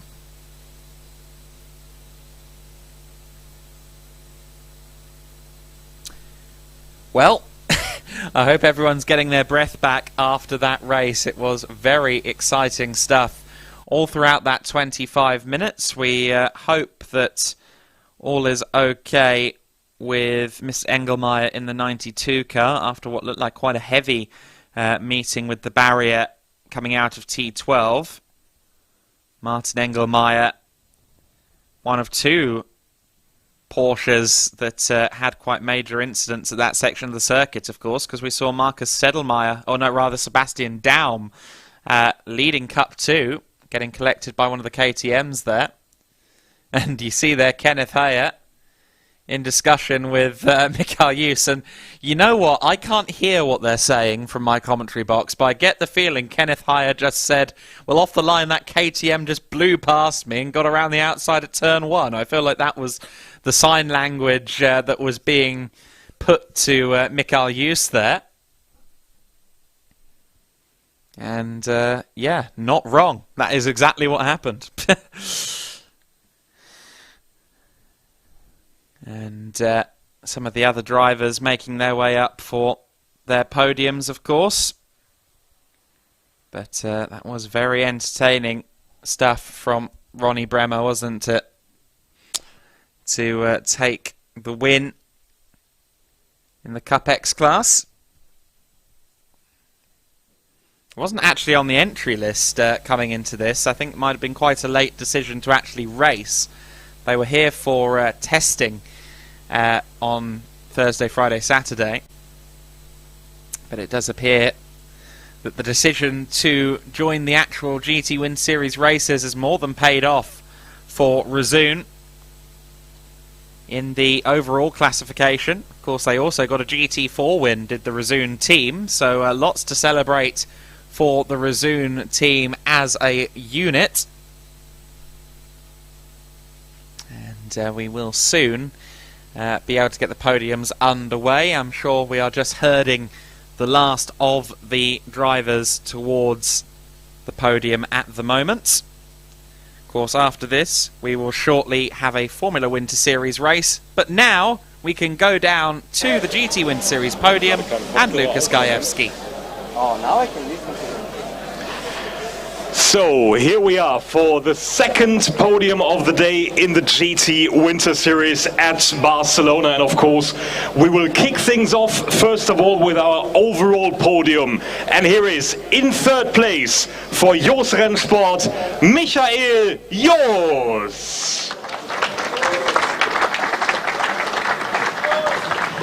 In second place for Equipe Vitesse, Kenneth Heyer. And your winner in the GT2 Spec KTM from Rezoon, Ronnie Bremer.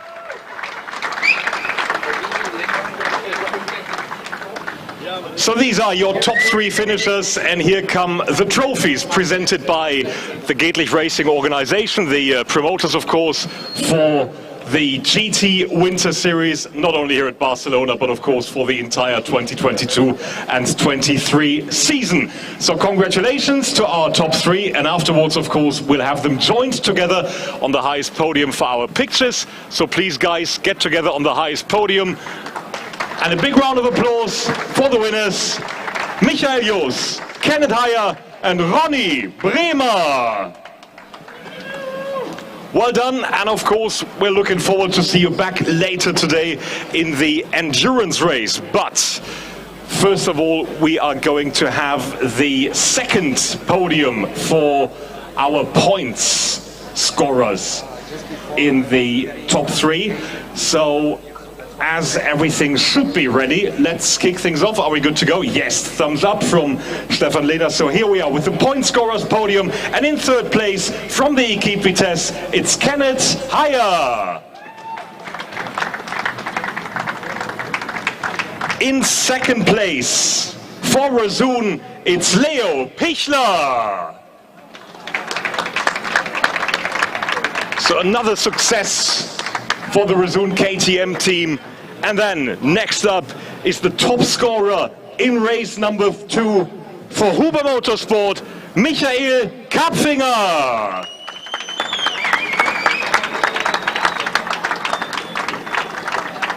So it was brother Johannes earlier on. This time it's Michael to take home the top scorers, and now we're gonna have the podium and the trophies presentation done by the Gidlich Racing organization for our top 3 point scorers, and that's of course a very important detail to keep in mind for the rest of the day, because of course we are going to see the championship decider later on in the endurance race coming up to close the day. Pictures are taken. Thank you very much. Big round of applause for Kenneth Heyer, for Leo Pichler and Michael Kapfinger. And as we hear and see the Formula Winter Series cars already heading back out onto